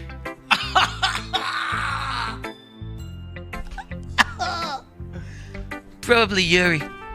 Huh? I didn't write for this one for anyone specifically. Oh, shut the fuck up, cunt. Yes, you did. Maybe. That's not really what I meant, though. She just said, though, this has turned into some fucking love club. It's not even like a fucking... This is a dating simulator. This isn't even a fucking, This isn't even about, like, literature anymore. That's not really what I meant, though. But it's okay. You're making new friends. Just like I was hoping. That makes me really happy. And you're happy too, right? In this club? Well, of course I am. Good. That's all that matters to me. Thank you, Quan. Sayori. Is there something wrong? Huh? No, nothing. I'm just a little tired today. Alright. Just tell me if you need anything. I will. Don't worry about me, okay? You can go play with everyone else now. If you insist. Yay! I'm gonna go home a little bit early today. Sayori? Tell Monica I wasn't feeling well, okay? I'll see you tomorrow. Before I can say anything else, Sayori cheerfully walks out of the classroom humming to herself. Oh, fucking despair, boys. Holy shit, you just left, bro? Holy fuck. This is brutal, man. This is bringing back high school memories, bro. I'm getting high school memories back. This is fucking traumatic. This is traumatic. You can't win, bro. It's like you want to please everyone, but you can't. Okay? You can't.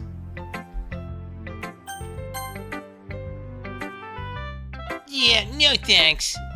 Yeah, did you even... Next! Oh, shit! They know? They're on to me, bro! They're on to me! They're straight up on to me, bro! Hi, Quan. Have you thought about what you want to submit? to perform at the festival? Well, being in this club is one thing, but performing in front of a bunch of people, I'll just have to give it more thought. Okay, no pressure. But whatever you do, I'm sure it'll turn out great. It would also make me happy to see. Aha! Anyway, let's take a look at the poem. Sure. Let Monica take the poem. I'm holding it in my hands. Ellipsis. Your style's got so refined, Quan. Yuri seems to be teaching you a lot of things, hasn't she? Yeah, she's gonna be teaching me some more shit soon, okay? Well, I guess so. Yeah, I've been noticing how much time you spend with her. I've heard you say more words these past days.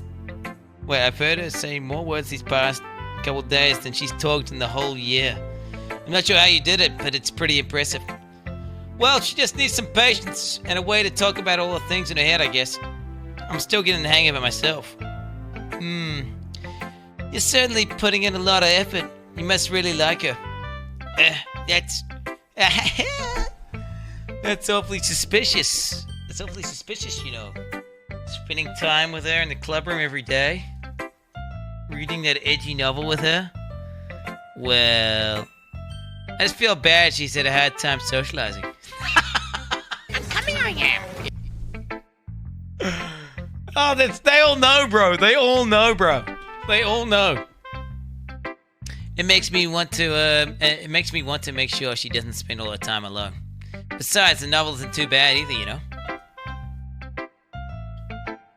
Alright. I get you. Just be careful, alright? I know that Yuri isn't used to opening up I know that Yuri isn't used to opening herself up. So if something bad happens while she's vulnerable, that could be really hard for her.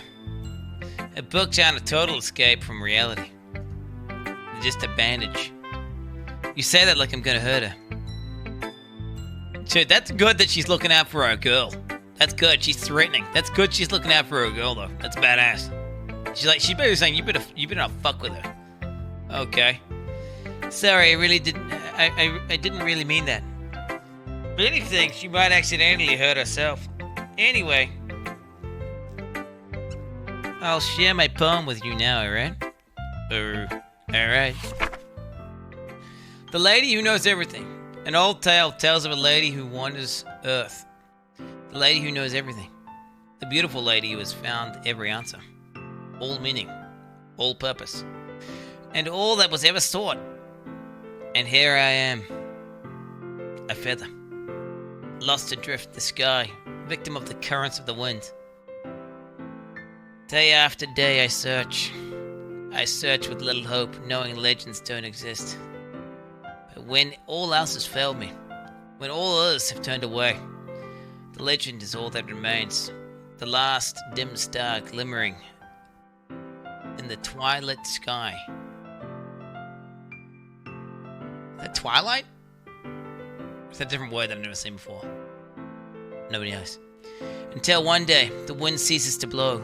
I fall, and I fall, and I fall, and I fall even more, gentle as a feather, a dry quill, expressionless. But a hand catches me between thumb and forefinger, the hand of a beautiful lady. I look at her eyes and find no end to her gaze. Lady who knows everything knows what I am thinking. Before I can speak, she responds in a hollow voice. I have found every answer, all of which amount to nothing. There is no meaning, there is no purpose, and we all seek only the impossible. I am not your legend does not exist. And with a breath, she blows me back afloat, and I pick up a gust of wind. Oh, shit. Bro, it's pretty deep, bro. It's pretty deep, bro. It's kind of right, though. What would be the point of existing if you knew everything, anyway? You know? It's kind of cool to be, like, an ignorant fool. Going with the breeze. You know? Just going where the wind takes you. Okay. You know, I feel like learning and looking for the answers are the sorts of things that gave life meaning. Not to get too philosophical or anything, but it's kind of on my mind, so that's what I wrote about. I see. Okay, there is no shot that like 17-year-old and fucking 15-year-old girls are writing this shit, dude, okay? Alright, there's no shot. Alright, there's like, what is happening here? Okay, yeah, alright, okay, dude.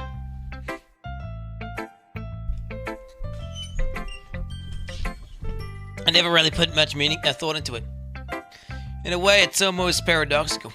Because if we all had the answers, wouldn't the world start to lose its meaning? Yep. You know, there's one thing I noticed.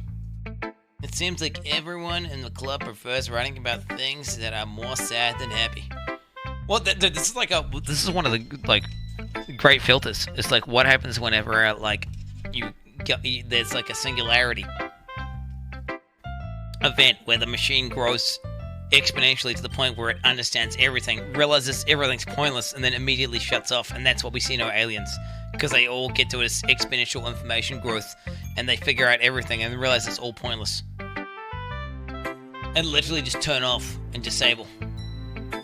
And that's why we don't see any aliens.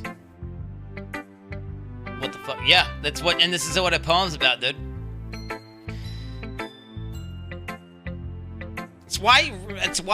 Do you know what it is? It's like when people. It's like having a purpose. It means you don't become depressed. But then if you like, it's why lots of rich, really spoiled, privileged people get ultra depressed. Because they lack purpose. Are you surprised? I mean, if everything was okay, we wouldn't really have anything to write about, would we? Humans aren't two-dimensional creatures. I think you'd know better than anyone. You mean one-dimensional? Ah, yeah, that. Anyway. What? Is Monica an alien?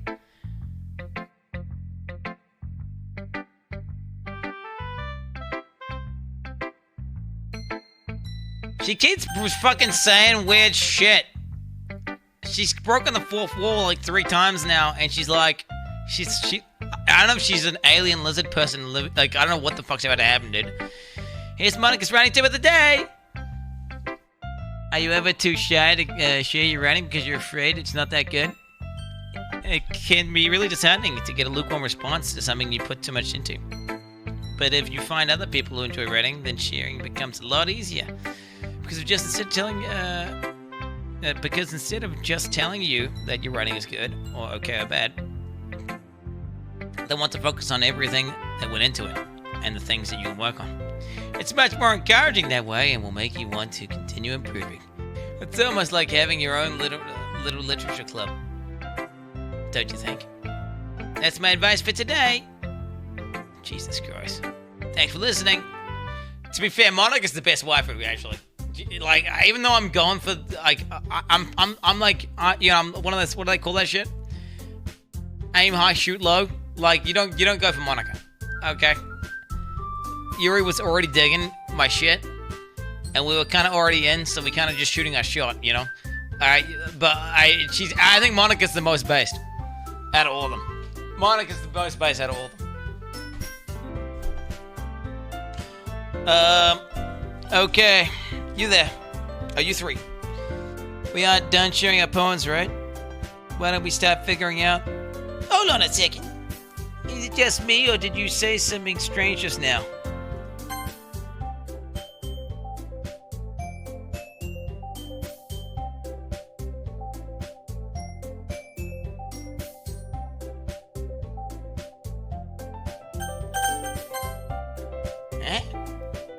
Something did sound a bit unusual.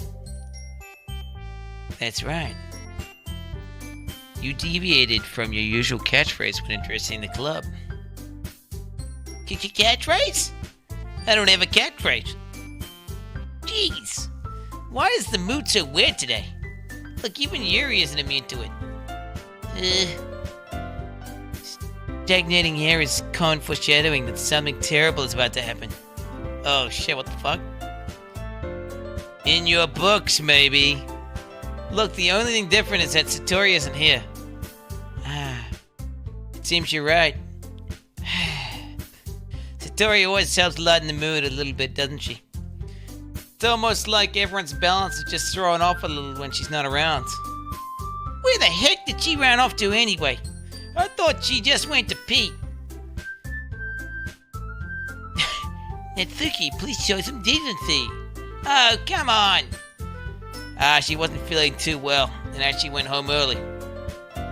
Is that so? Hope she's alright. Seriously? Of all the times to not go home with her, you picked the best time you picked the time she's not feeling well. So much for you two being all lovey-dovey. Oh, shit, bro. No. First of all, stop misunderstanding my friendship with Satori. And second, she's kind of been avoiding me today, so I didn't want to force it. Oh? A curious expression coming from you, Yuri. Of all people. You know what you did! You know what you did, Yuri! You know what you did with those big titties! Calm down, guys. I talked with her earlier. Everything is fine. What did she say? Anyway, we need to figure out the rest of the festival preparations, so let's decide with what everyone's will be doing this weekend. I already know what I'm doing. That's right. Natsuki will be making cupcakes. We might need a lot of them and different flavors. Can you handle that by yourself, Natsuki? Challenge accepted. And for myself, I'm going to be printing and assembling all the party pamphlets. Satori will be helping me design them. As for you, Yuri, you can, make tea? Guys, can you help me come up with something for Yuri? I'm useless.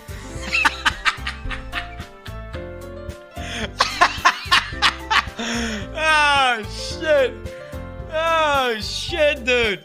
Okay. Yeah, no, that's not it at all. You're the most talented person there, you know. Natsuki does an ellipsis. Now, Natsuki's pouting too? Geez, even I can tell now. I guess I never gave Satori enough credit, but I can tell things are even harder on you when she's not around. That may be the case. But if I can't also be the leader of my own, then I won't grow as a person. So, Yuri, you have beautiful handwriting. Your handwriting's terrible. You have beautiful handwriting, you know. So you should make some banners and decorations to help set up the atmosphere. Atmosphere? About that. I love atmosphere. Yuri's expression suddenly changes as she stares at her desk and focuses and starts nodding to herself. Your mind is already racing, I see. That's great. You'll be wonderful help, Yuri. But anyway, that just leaves you, Quan, the one who's truly useless. Don't say that. In fact, both Natsuki and Yuri have some pretty heavy tasks to handle. And it would probably go a long way if you give one of them a hand. You could always help me out as well. I'd be really appreciative of that. That's... Mona's just suggesting I spend the weekend with one of my club members? How on earth are they gonna respond to a suggestion like that? I suppose I wouldn't mind a bit of help. Well, even if you don't know how to bake, there's always some dirty work I could give you. It's not like Monica's going to give me a choice, and you shouldn't be sitting on your butt anyway. Natsuki tries to mumble a bunch of excuses like that. If I recall, Natsuki, you mentioned that you would like to handle the baking on your own. Oh my god, are they really gonna fight over me now, boys? Quan may not like to be around if you only make him out to be a nuisance. So therefore, he may be more suited for assisting with my decorations. Hold on, I never said that! How hard could it be to make a few decorations anyway? Sounds more like you're just making excuses for Quan too. What are you saying? It would be extremely meticulous work, and baking isn't. Just what do you think? Guys, let's settle down for a moment. In the end, I think it's up to Quan to decide how he'd like to contribute. Besides, he hasn't really gotten the chance to spend any time with me yet, you know? So I'm sure he's interested in... You literally just said... I'm surprised as well. Sorry. I was just saying, though. Jeez. Can we just settle this already? Yeah. Quan, you're okay with this, right? What, you're saying pick a waifu, dude? In the end, it's up to you. Of course. Very well. In that case, everyone looks straight at me. Oh. Okay. So, what I could do is we could go Yuri and just continue the deep dick strategy, right? Because we've been working on Yuri the entire time.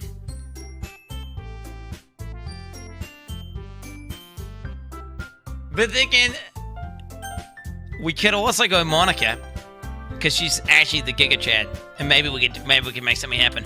But then again, Satori is like at home crying and depressed and shit, and I should probably just go say hello to her. I mean, that's what I should do, right? I should say she's feeling bad, and I should go check on her. That's what because I've been a friend the entire life, right? I've been a friend the entire bro. That's what I should do.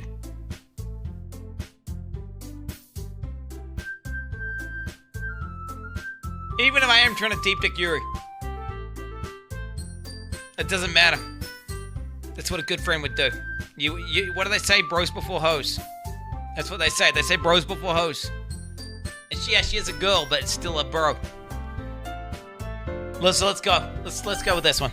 I mean, if it's going to be anyone, then I'd prefer Satori. I mean, we're already neighbors, and... But Monica said that Satori was helping her. Jeez. Do you really hate us that much? No. Sorry, I didn't mean for this to be difficult. Oh, you're gonna make... Really? I didn't save, you're right.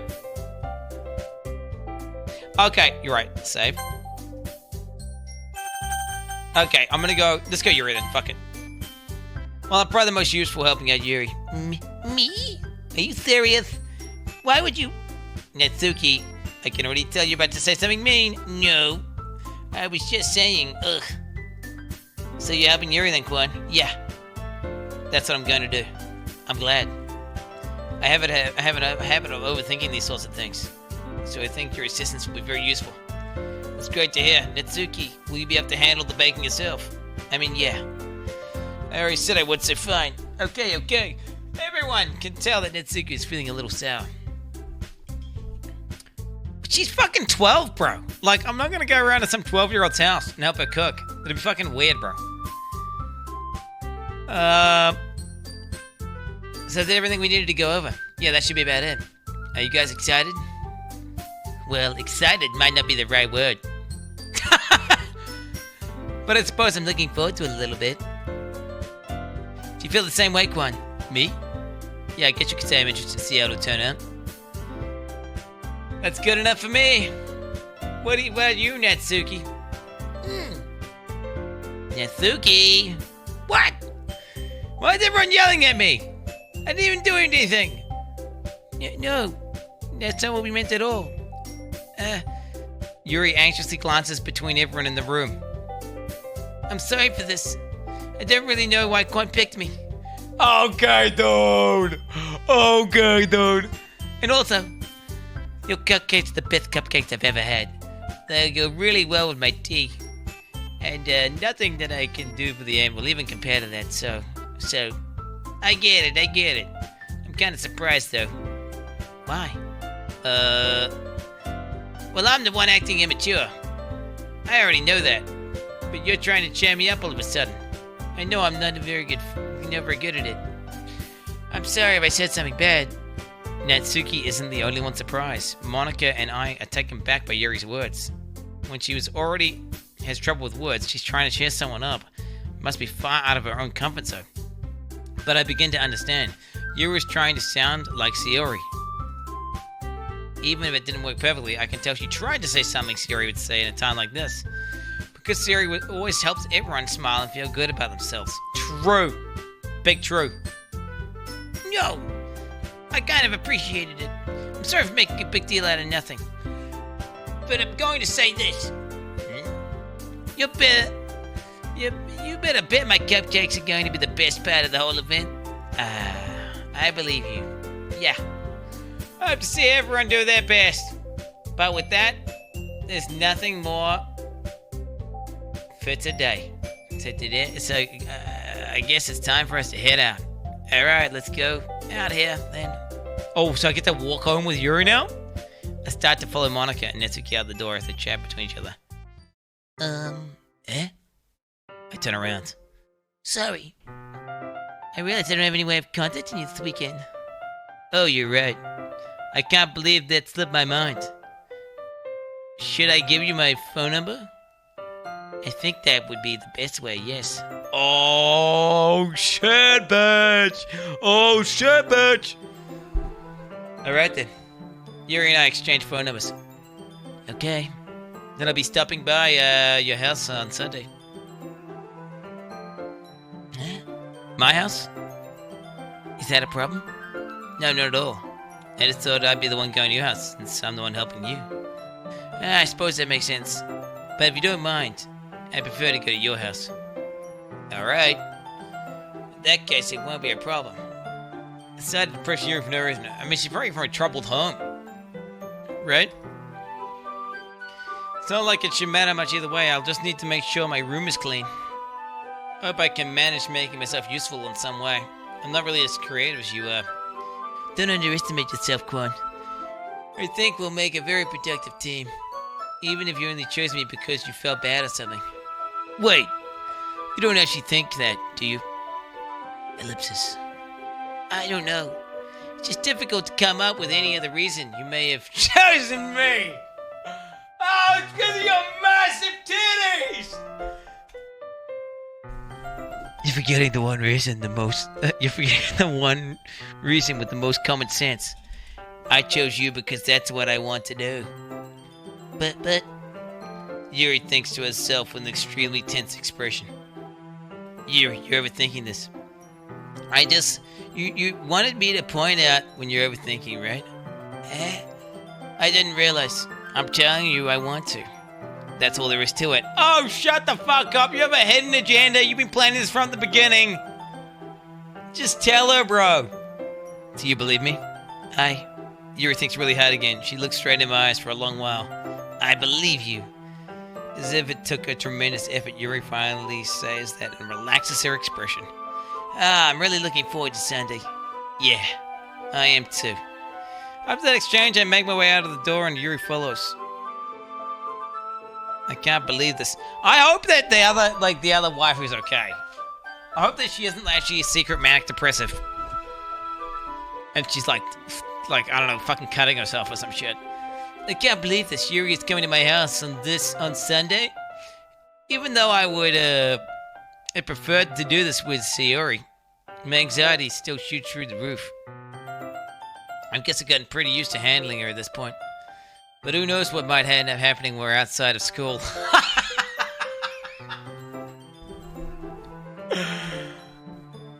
She even told me she was looking forward to it.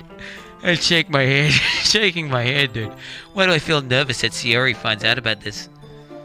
It's not like we feel that way about each other. Besides, like Monica said, this is about the club. I have nothing to worry about. I just go with it. Then I have a good time. Okay. It's already Sunday. I've been increasingly anxious about Yuri's upcoming visit. I keep telling myself there's no reason to be nervous, but it doesn't help much.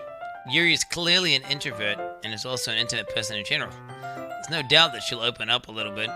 It's just the two of us. Meanwhile, we've been texting occasionally. She was extremely apprehensive at first, but I wasn't long before I was already learned more about her. But putting Yuri aside, I haven't heard a thing since she left the club early the other day. It's not like we text each other all the time or anything. But I've been worried about her in the back of my mind. Between what Sayori said and Monica said, Is it really okay for me to put Sayori's feelings aside when she might need me?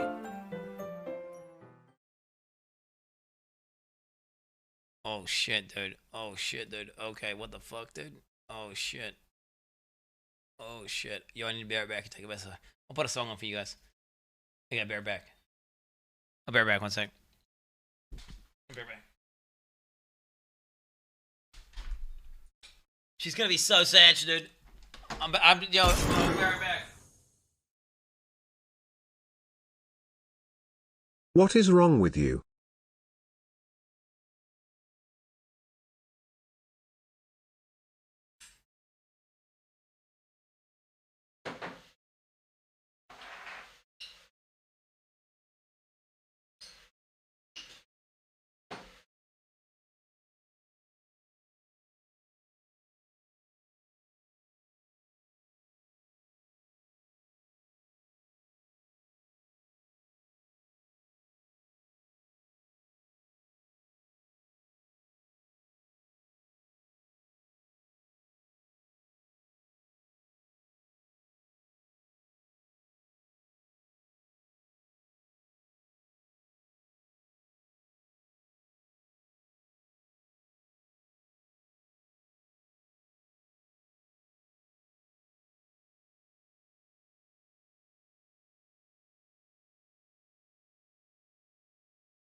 Okay. Alright, I'm back. Alright, let's find out what the fuck happens here. Let's find out what happens here, boys. Okay, so she's clearly in love with me, dude. And now she's gonna be like Ultra Sag. Like Omega Sag. Okay. Rather than simply asking, I simply tell her I'm coming over, much like we've done in the past. Once I reach Satori's house, I knock on the door before entering it myself. Again, we used to play so often that we've made it a habit of simply entering each other's houses, like we're family. The house is quiet. Satori isn't anywhere on the first floor, so I assume she's up in her room. It's already strange of her to not run down and greet me. Yo, what the fuck? And it's a bedroom, where I finally find her. Satori? Oh, thank God. Jesus Christ. Holy fuck, dude. Holy fuck, dude. What the fuck? Hi, Gwen. I sit down in her room. Satori forces a smile. It's easy to tell that she's different. There's a minute of silence between us. Oh, shit, what the fuck? You haven't come over like this in a long time, have you? I guess you're right. It's been a long time. Not really much change, has it? Satori's room is messy as it's always been. I also recognize the same stuffed animals and wall decorations that she's had for years now. If you came over more often, it wouldn't be such a mess. That's because I was cleaning it up for you. How come you suddenly wanted to come over today? Are you supposed to see Yuri today? Yeah, but... Wait, how did you know that? Satori had already left by the time we decided That was the last, that's by the time we decided that last meeting. Monica told me. It's only natural for her to keep me informed about the festival preparations, right? Ah, yeah, that's true. But what about you? Aren't you going to be helping Monica today? Of course. But I'm just helping her online. We didn't need to plan to meet up or anything. Ah, so it's just me and Yuri then. Yep. There's more silence between us. Satori stares in a random direction. Everything about her behavior is really uncharacteristic. I finally get to the point. I just want to see how you were doing. After you left on Friday. When something's wrong, you can't hide it from me. I know you too well. So... Satori smiles, shaking her head.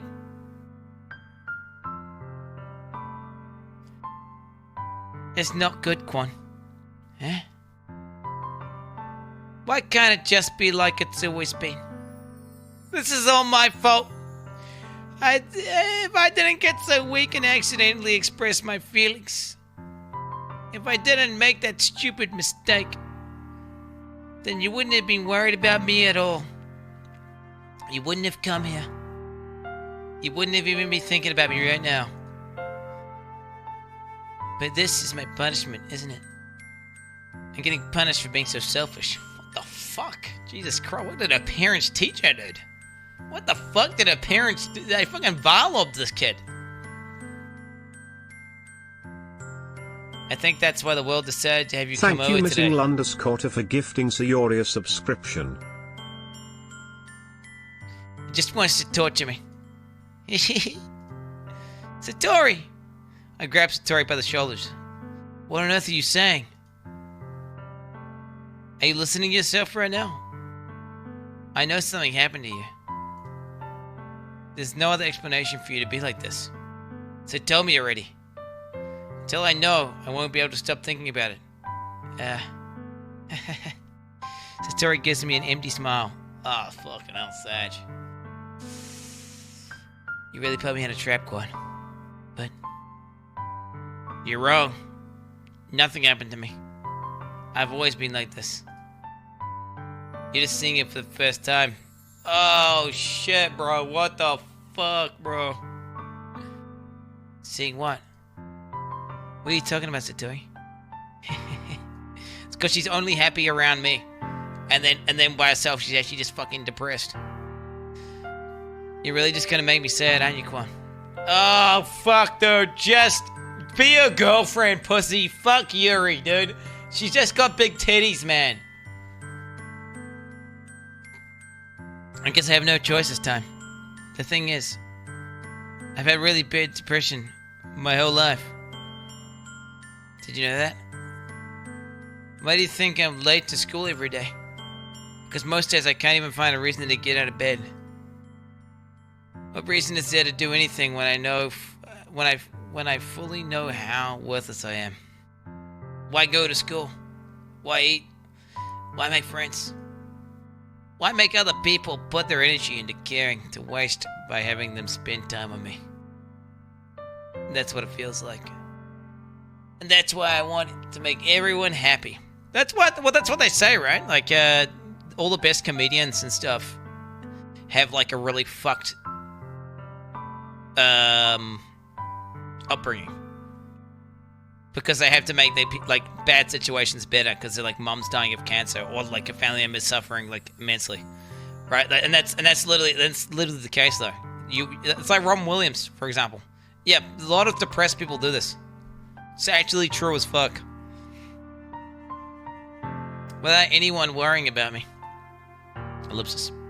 I'm in shock. I can't even figure out how to respond. How's it possible that security kept this from me the entire time that I've known her? Did she really want so badly for me to just not think about her? Why, Satori? Huh? Why is it you've never told me about this? It's almost, I feel like you betrayed. I almost feel like I've been betrayed as your close friend. Because if I'd known, I would have done everything I could to support you. Even if there's only so much I can do. I would have tried a little bit harder to make it every day a little better for you. That's why I'm your friend. All you have to do is tell me. You don't understand at all, Quan. Why do you think I didn't tell you? Because if I told you, then you would have to waste effort caring about me instead of just doing important things. I don't want to be cared about. It's bittersweet when people try to care about me. It feels nice sometimes, but also feels like a bat being swung against... Wait, it also feels like a bat being swung against my head. Jesus Christ! The fuck?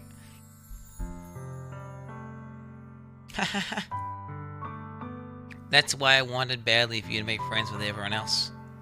Helping everyone be happy together is the best thing for me.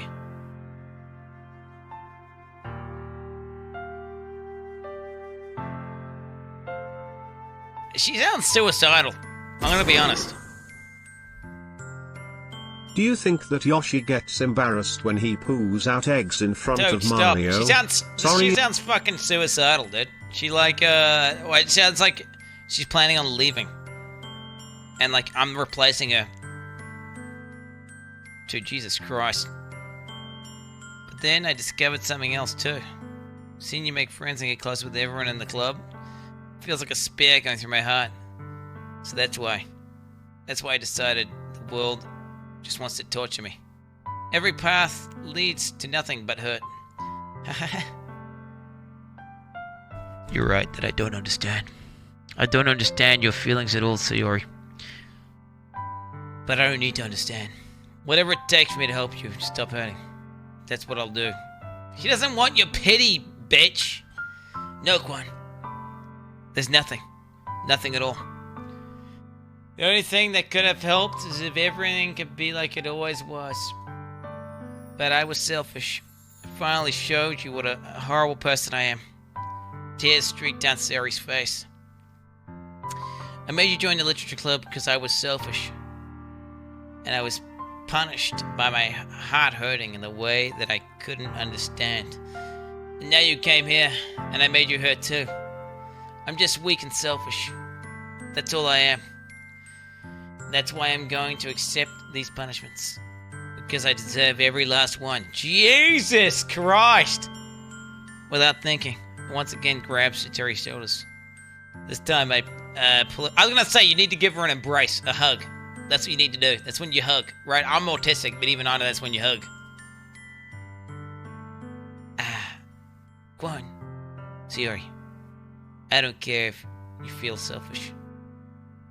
I'm really happy that you convinced me to join the club. Seeing you every day makes it worthwhile enough. If I make friends with everyone else, then that's just a bonus. But please never underestimate how much I care about you. I wouldn't have it any other way. Quan. Satori isn't hugging back. Despite my arms being wrapped around her, Satori's arms remain at her sides. Oh shit, dude. Oh shit, that's what Abby does when she's pissed. That's what Abby does when she's pissed. She's not having it. Even the hug, when you try to do the hug, when she doesn't hug back, you know that it's bad. She starts sobbing next to my ear. No. Don't do this to me. Please don't do this. What? Satori barely manages to speak between her sobs. I don't know if I'm doing the right thing, but all I want is for her to know that I care. If you have it in you to call yourself selfish, then you have to let me be selfish too. No matter what it takes, I'll figure out what needs to change. I'll make these feelings go away. And if there's anything that you need me to do, then you better tell me. I'll get mad if you don't. Ellipsis. I don't know. Gently, Satori puts down her arms. Gently, Satori finally puts her arms around me in return. I don't know anything. It's already scary. I don't understand any of my feelings, Quan. The only time I'm not feeling nothing is when I'm feeling pain. But your hugs are so warm. And that's really scary too. Satori lets me go. As she does, I let her go as well. The festival is tomorrow. Yeah. It's going to be fun, right? Yeah. How would you like for me to spend it all with you? It's what I want. I promise. I think that would be nice, then. Yeah. Satori wipes her eyes. If I could spend the whole day here, I would. Of all the days, this has to be the one where I have other plans. Maybe I should cancel. Cancel, pussy! Cancel, pussy, and eat her ass! What are you doing? Cancel, bro. No, don't. Please don't. If you did that, then I really wouldn't forgive you. Cancel, bro! But it's almost time for Yuri to meet me at my house. At the very least, do you want to come along and help out? It would be fun. To my surprise, Sayori shakes her head. I'm sorry. I don't know if that'd be very good for me today.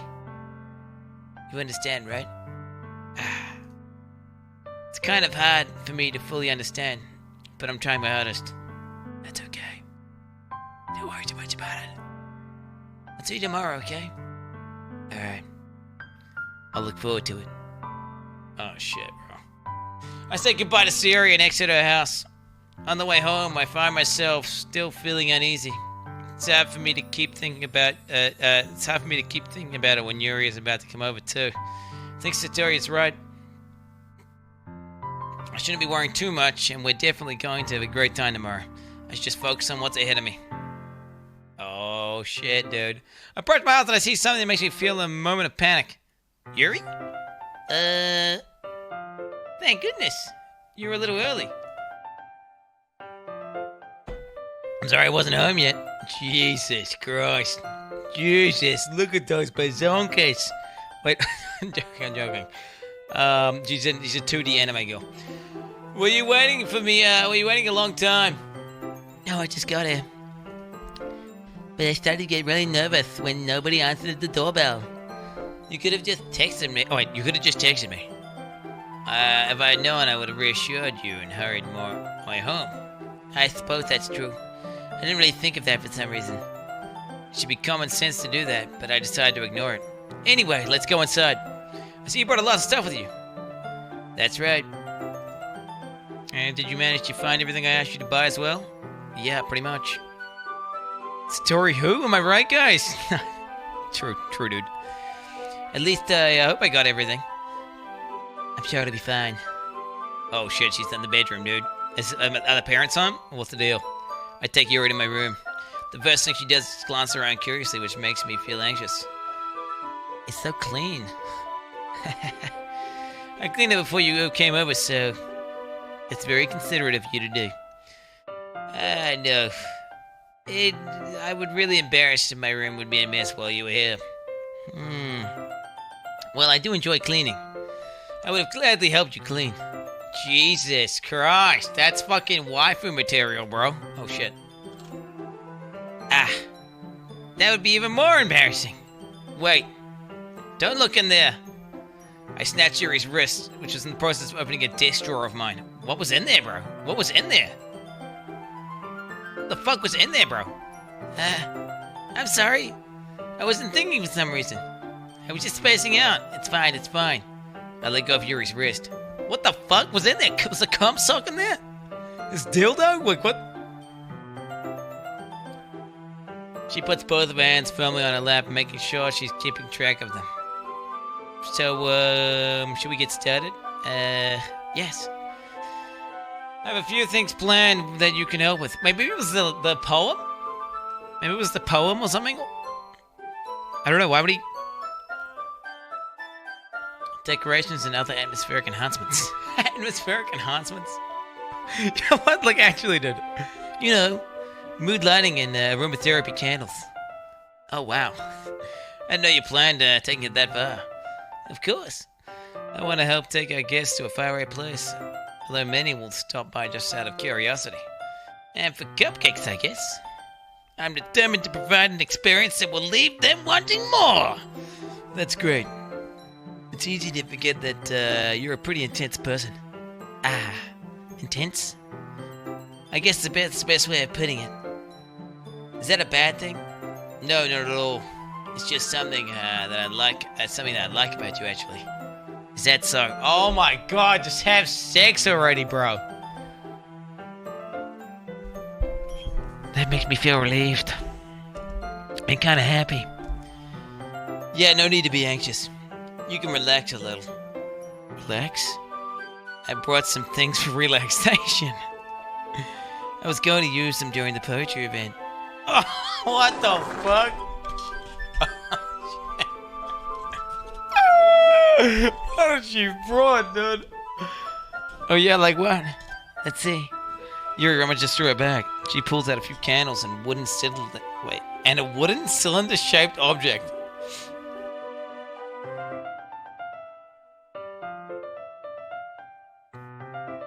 I did some shopping on the way here, so I happen to have these in my bag. I plan to cover up the windows in black paper and use the candles to light the room. I think that'd be amazing, don't you? Yeah, that'd be really neat. Sounds fucking weird, bro, I'm gonna be honest. How the fuck are you gonna read? What's that wooden thing, though? Yeah, what? A wooden cylinder? What is this? What is that wooden thing, though? Oh, this?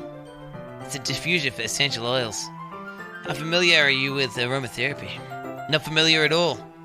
Ah, is that so? It's one of my favorite contributors to positive atmospheres. Depending on the herbs and oils you choose, you can change the mood of the air itself. You can feel it permeate through your body. Relaxation, positive energy, romance, reflection. It's almost like magic. Yuri takes a cylinder and pushes a switch on the bottom. In just a moment, a thin ray of vapor begins to spout out of a small hole on the top. What the fuck? What the fuck? Okay, wait, she's saying it helps her with romance? Wow, that smells wonderful. What kind of mood is that one for? This is jasmine essential oil. It smells a little sweet and flowery, right? That's a good way to describe it. I chose jasmine for the event because it provides more than relaxation. Jasmine enhances your mood and your emotions. Helps you feel them flow through your body. You feel warmer and your heart pounds more heavily. Don't you think that'll be perfect for sharing our poems? Look at chat. Okay, dude.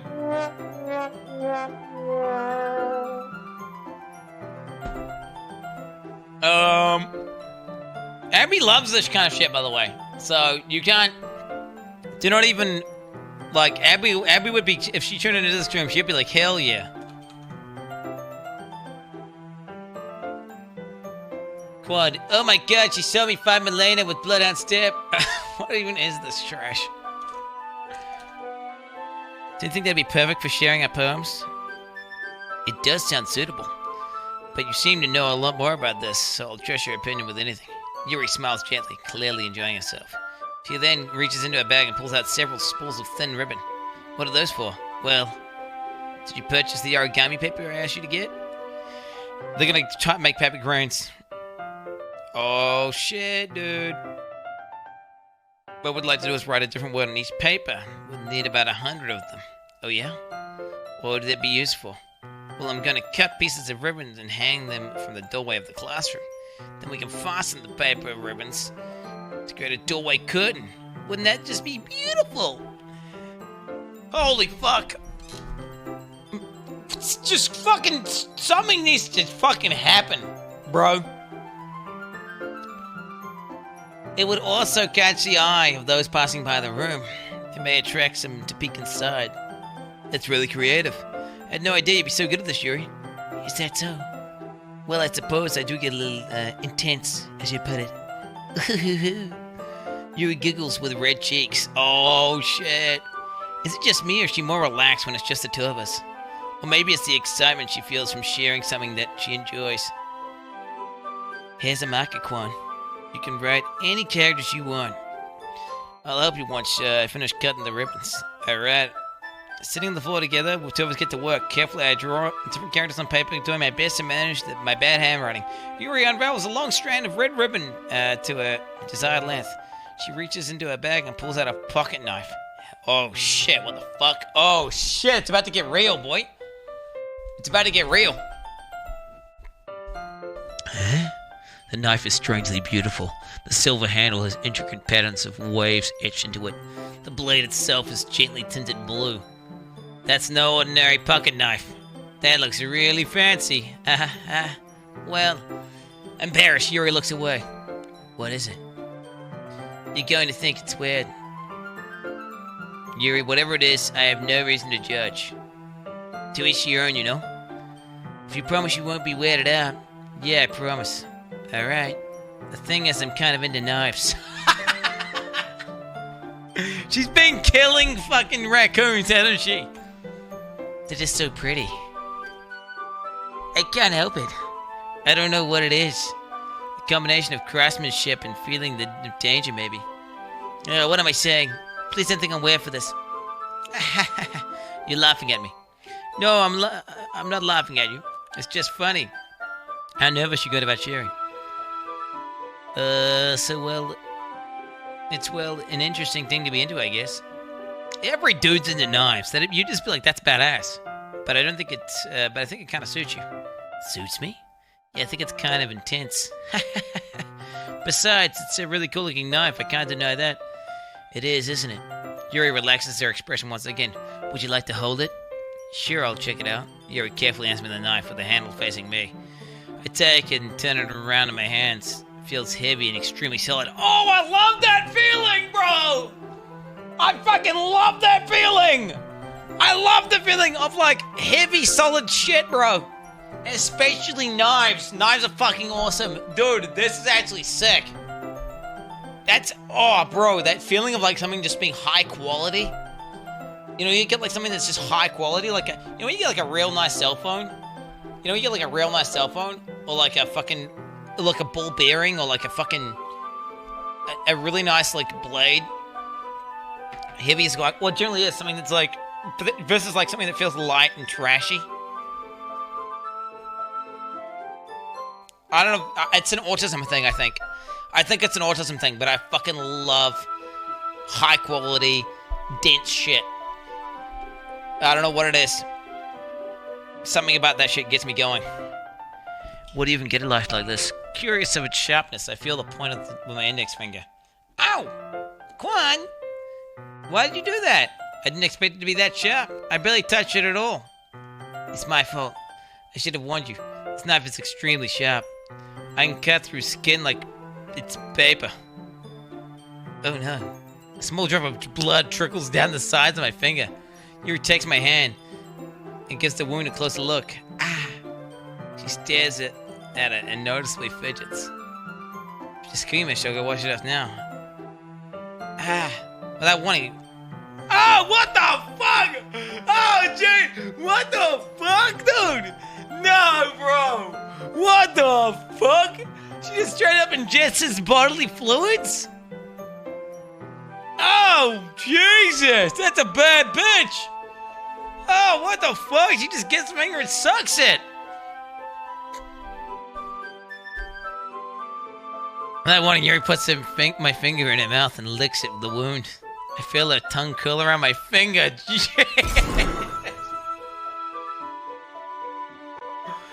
What am I reading, dude? What the fuck did I walk into? I never thought I'd see the day I clap. I feel her tongue curl around my finger. Startled, I instinctively pull my hand back. Oh, please forgive me. I wasn't thinking. Yuri lowers her head and face is burning up. Yuri, that's the most embarrassing thing I've ever done. How could I possibly do something like that? I'm sorry. Sure, it was a little weird and it took me by surprise, but I guess she was just trying to help, right? I mean, she's sucking bodily fluids out on the first, time she's come around your house. That's a pretty good, progression. Yuri, you're overreacting a little. She doesn't lift her head. What if she doesn't recover from this for the rest of the afternoon? Alright, you know what? This might be a stupid thing to do, but I'll do it anyway. I take Yuri's hand, and I lick her index finger in return. What? Did you really just do that? Now we're even. Oh shit, they're licking each other in their bedroom, dude? What the fuck? Yuri looked at me like I did something wrong. I knew that'd be a bad idea. If not for the sweet aroma of the jasmine oil, the air would be extremely heavy right now. You're so weird, Quinn. Yuri giggles shyly. Yeah? Yuri calling me weird?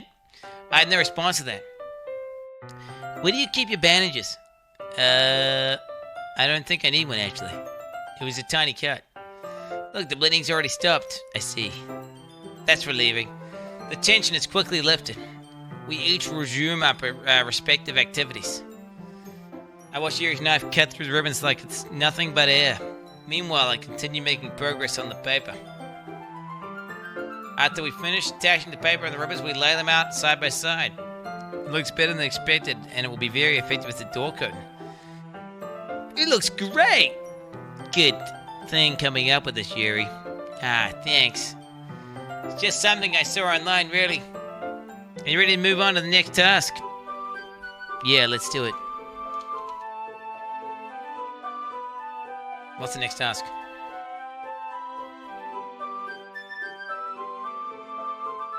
Okay, these things are fucking stupid. Okay, where am I? Yeah, let's do it. What do you have in mind? I'd like to create a banner. That's why I asked you to buy the paint tablets. Oh, fuck's the paint tablet? Ah, that's right. One of the items Yuri asked me to buy was a kit of watercolor paint tablets. We'll need about 6 cups of water to put each of these tablets in. Do you mind finishing those for us? Of course not. 6 cups of water. I'll be right back in a minute. Thank you very much. Oh, and just a little bit of water is okay. If you fill the cups too much, it'll be too diluted. What's she gonna do while I'm gone, dude? What is she gonna do while I'm gone? Is she gonna go into my dildo drawer? Taking Yuri's advice, I decided to get you small plastic bathroom cups rather than the full-size glasses. I put them on a plate to catch any paint that drips, and then bring them back up to my room. Yuri? Yes? I come in to see Yuri quickly unrolling her sleeve and putting it back over her arm.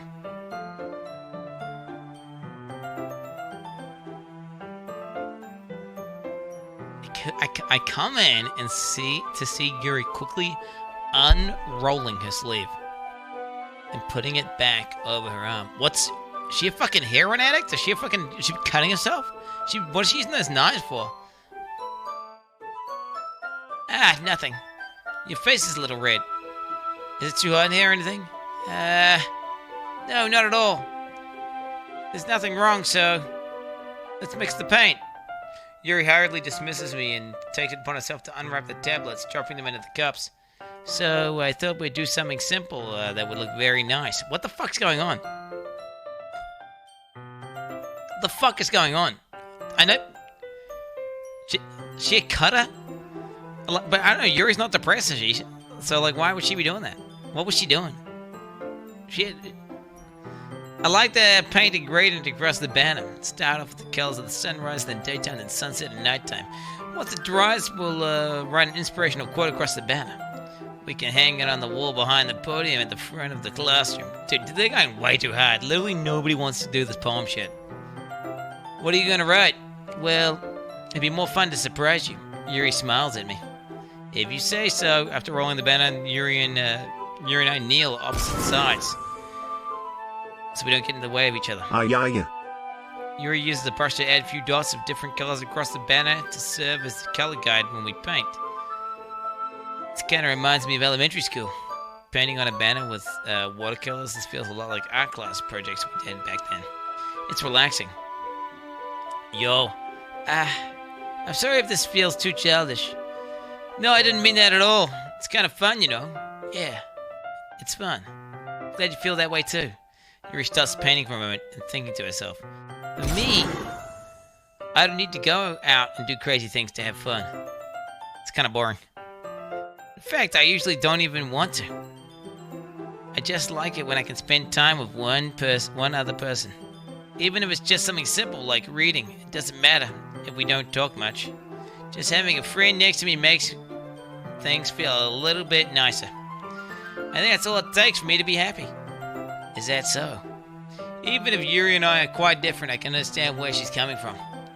I feel that way about things like anime and games, where simply sharing the experience with someone can make me happy. Yo, it's like me and you, Twitch chat! Right? No, wait, I'm not trying to encourage parasocial relationships, though. Okay, I'm not your friend. Alright? Unless you're talking in chat all the time and I actually recognize your name.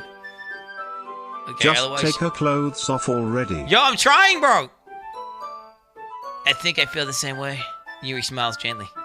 I knew you'd understand.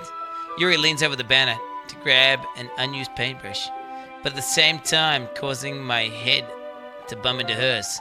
Kya! Sorry. Yuri reels back and quickly lifts my hands. Wait, Yuri reels back and I quickly lift my hands. I like knives, Surprise. aye. Are you hurt? No, I'm not hurt. Just startled me, that's all. Sorry, I should have asked you to get it for me.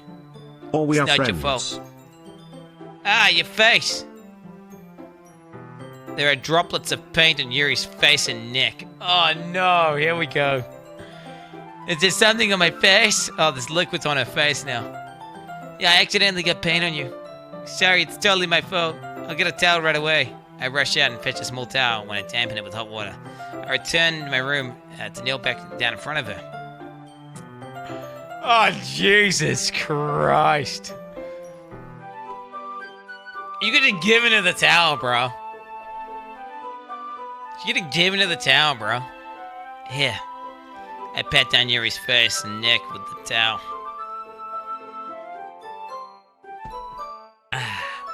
Something wrong? It's hot, I just didn't expect it. Sorry. I didn't want to use cold water.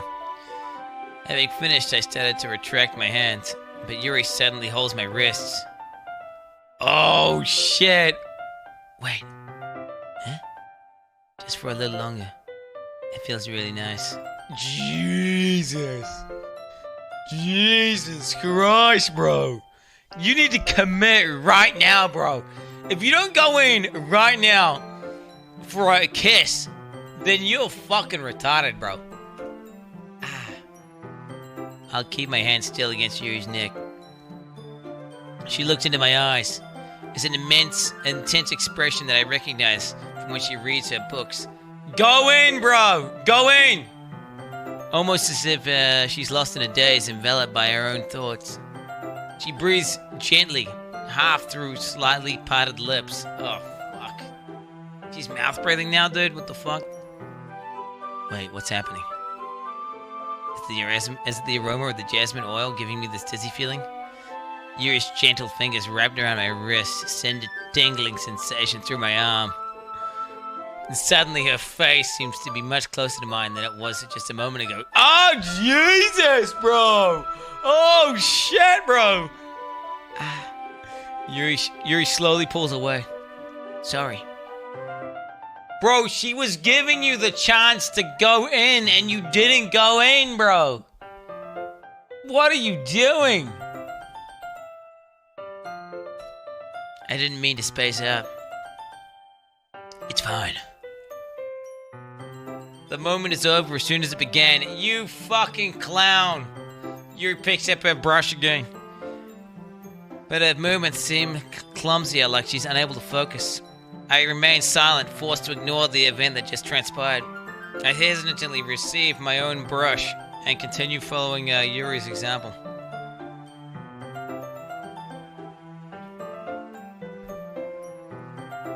That should do it. I finished filling the night sky with the white dots that look like stars. Looking at the banner as a whole, it's very important and natural looking.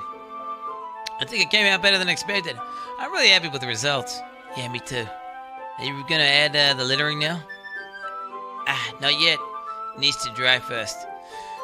That's true, but won't it take a while? Well, perhaps it'd be best to leave it here and then bring it in the morning. I can do the littering in the classroom before our event starts. Is that okay? Mate, you could stay around in my house for a bit longer. I mean, you know what I'm saying? Like, just let it dry. Wonderful. In that case, I don't think there's anything else for us to do here. Dude! Fucking wanna just chill, bro! Phew. You say that like you're glad it's over. Was I wrong to assume that you're at least enjoying yourself a little bit? No, it's not that. I'm just glad we managed to get everything done. I see. I am too. I was a little concerned about time. I need to start making dinner soon. What do you mean making dinner? Your mom's gonna make you dinner. So you don't have any time left. I was secretly hoping we had extra time after finishing work. Well, Yuri thinks to herself, I think it'd be too irresponsible of me to wait much longer. I'm sorry. I was hoping there'd be more time as well. It's probably my fault. Sorry for being such a slow worker. You're such a pussy cuck, bro. Holy fuck. My guy's such a pussy cuck. He's such a pussy cuck, dude. No, it's not your fault at all. And the important thing is that we're going to get everything done, right? Yeah. So, I shouldn't be disappointed or anything. Gathering all the things, Yuri seems to look a little downcast. Go, bro! Stop her, bro! I understand why. It sounded like she really gets the opportunity to spend time with friends. She's in a relaxed environment. But it doesn't mean it's the last time it can happen. Once Yuri packs up, I walk her out of the front door. Thank you very much for having me today. No problem, I'm glad I was able to help. Just let me know if there's anything else I can bring tomorrow. I will. Well then, Yuri Fitchett. Bro, kiss her, pussy. I guess I'll see you tomorrow.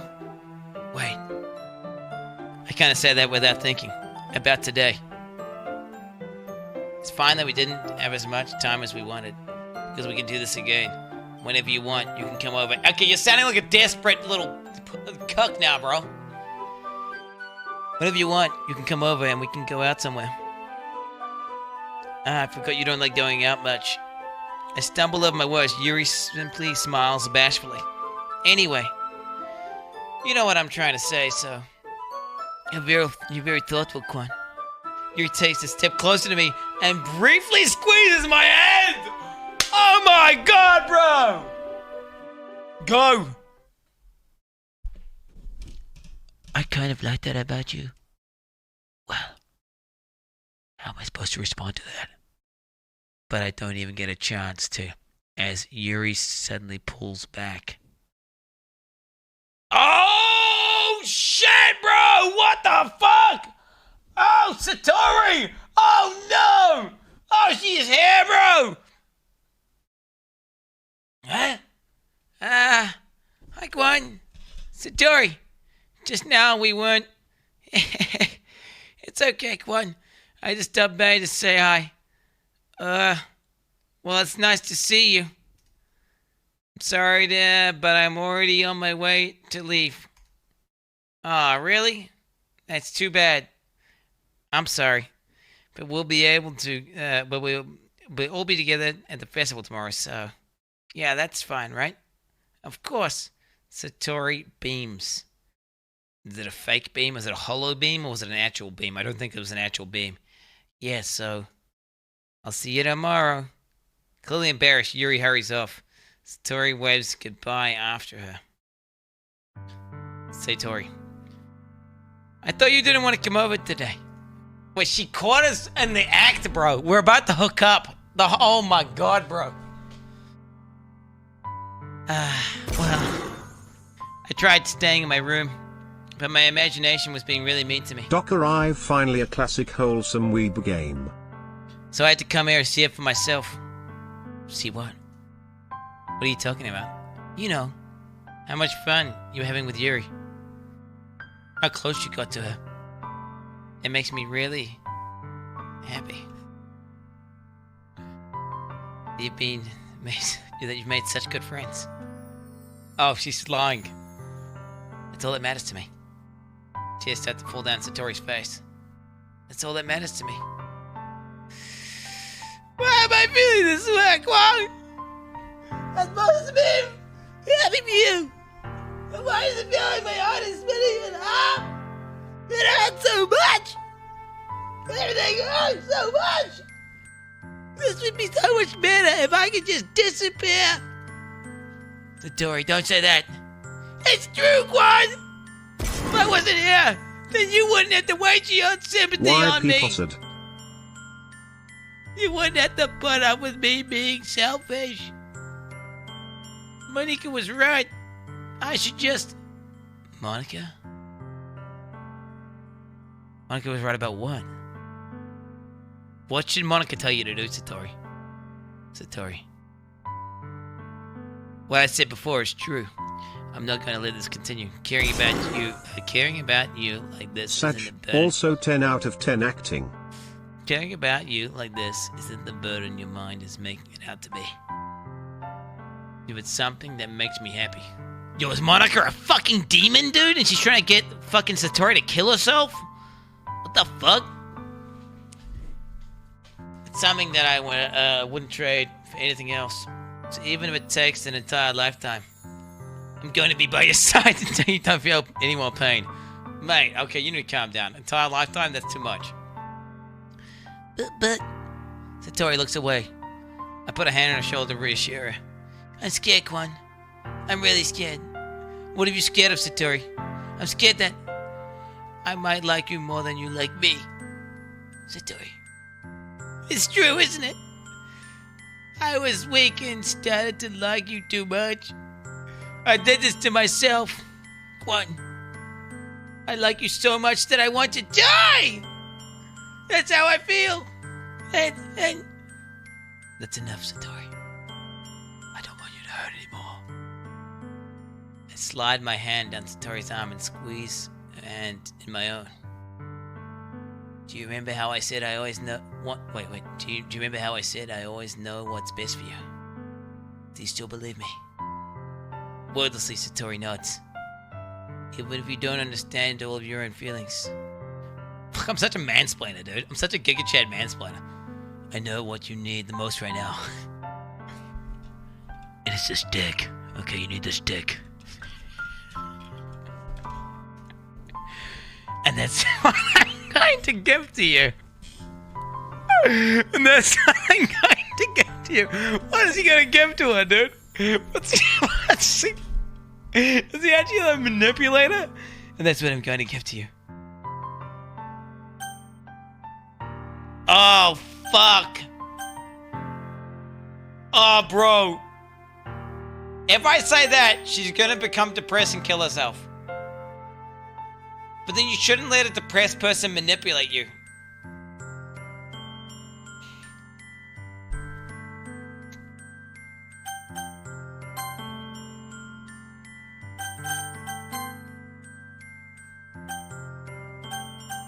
I mean, are we deep dicking Yuri, boys? Are we going in for the Yuri? Are we going in for the Yuri? I mean, I don't know, dude.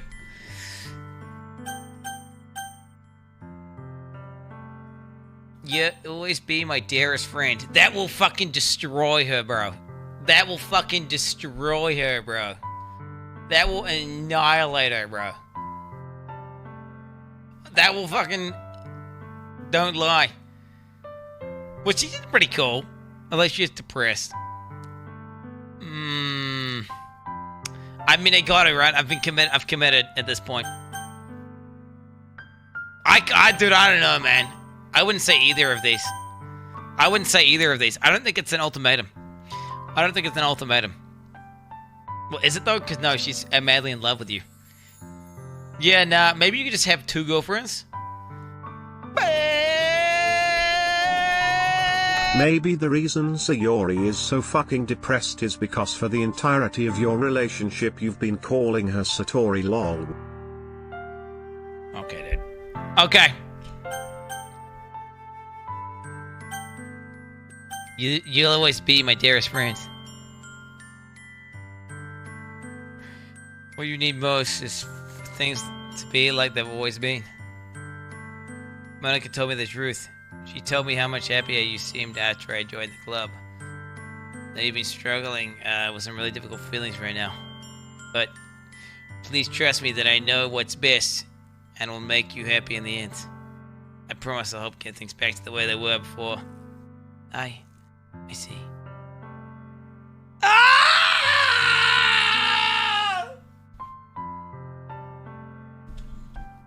The noise wasn't a smile to an incredibly pained expression. Ah, bro. Is this what it feels like to get stabbed in the chest? Oh, bro, I couldn't do that. IRL. I couldn't do that. That's brutal. That's fucking brutal. I don't know.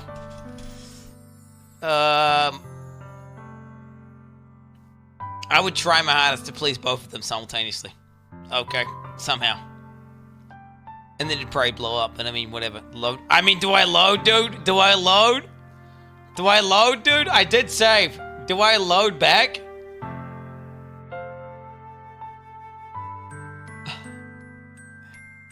I should write a poem about this. Satori, it's okay. It's just my punishment, remember? For being so selfish. So please don't worry about these stupid feelings. I know you're right. I knew this whole time that there's no happiness down this path. That's why I came here. So I can get the answer I need to hear. And the other thing, you're so right that I just want to go back to the way it was. I realize that now. You really do know me better than anyone else, Quan. I'll trust you with anything. Anything at all. So, Satori's smile finally breaks. All of a sudden, she turns around and drops to her knees.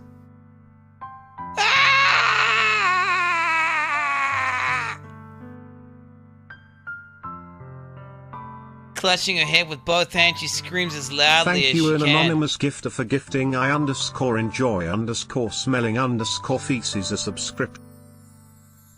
I'm shocked and I don't know how to react. An anonymous user gifted a tier 1 sub to I_enjoy. Satori looks over her shoulder and flashes me one more weak smile before turning around and running off. Satori! I'm left helplessly standing in front of my house. Why am I feeling so horrible about this? There's nothing more that I could have done. I've done the most to support Satori through her feelings, to help her on the path that feels right. But there's so much trouble understanding Satori's feelings as she is. Even though I can comfort her, I keep wondering if I should do something more, something different. I know these thoughts will continue to plague me until things are back to the way they were. I'm going to give it everything I've got. Satori will always be my dearest friend. I will do whatever it takes to put a smile on her face every day. Shit, man. What the fuck? It's the day of the festival. Of all days, I expected this to be the one where we were walking to duel with Satori. But Satori isn't answering her phone. I considered going to her house to wake her up, but decided that it's a little too much. Meanwhile, the preparations for the event should be nearly complete. The banner Yuri and I painted is dry, and I gently rolled it up to take it with me. She sent me a pleasant text reminding me not to begin anything, and I reassured her. Funnily enough, I probably feel the same way as Natsuki about the event. I'm probably more excited for it to be over so I can spend time with Satori and Yuri at the festival. But knowing Monica, I'm sure the event will be great too. Quan, you're the first one here. Thanks for being early. It's funny, I thought at least Yuri would be here by now. Monica is placing little booklets on the desks in the classroom. They must be the ones she's prepared with all the poems that they're performing. In the end, I found a random poem online that I thought Monica would like, and had submitted it. So that's the one I'll be performing. I'm surprised you didn't bring Satori with you. Yeah, she overslept again. That dummy. You'd think that on days this important, she'd be trying a little bit harder. I say that, but I suddenly remember what Satori told me yesterday. Yeah, she's literally depressed. Why are you saying that she just slipped in, bro? She'd be like, yeah, she's literally got depression. I suddenly feel awful knowing that it's not so simple. I mean, obviously you knew that when you were saying that, dude. I mean, bro. I only said that because it's the way I'm used to thinking. But maybe I should have gone to wake her up after all. You should take a little responsibility for her, Quan. I mean, especially after your exchange with her yesterday. You kind of left her hanging this morning, you know. What the fuck? Is she some kind of fucking all-seeing demon? Is she some sort of all-seeing demon? Exchange? Monica, you know about that? Of course I do. I'm the club president after all. But I stammer, embarrassed. Did Satori really tell you about that quickly? About how I basically turned down a confession? That makes me really seem like the bad guy here. But I'm the only one who knows what's best for her, right? Jeez. You don't know the full story at all, so don't worry.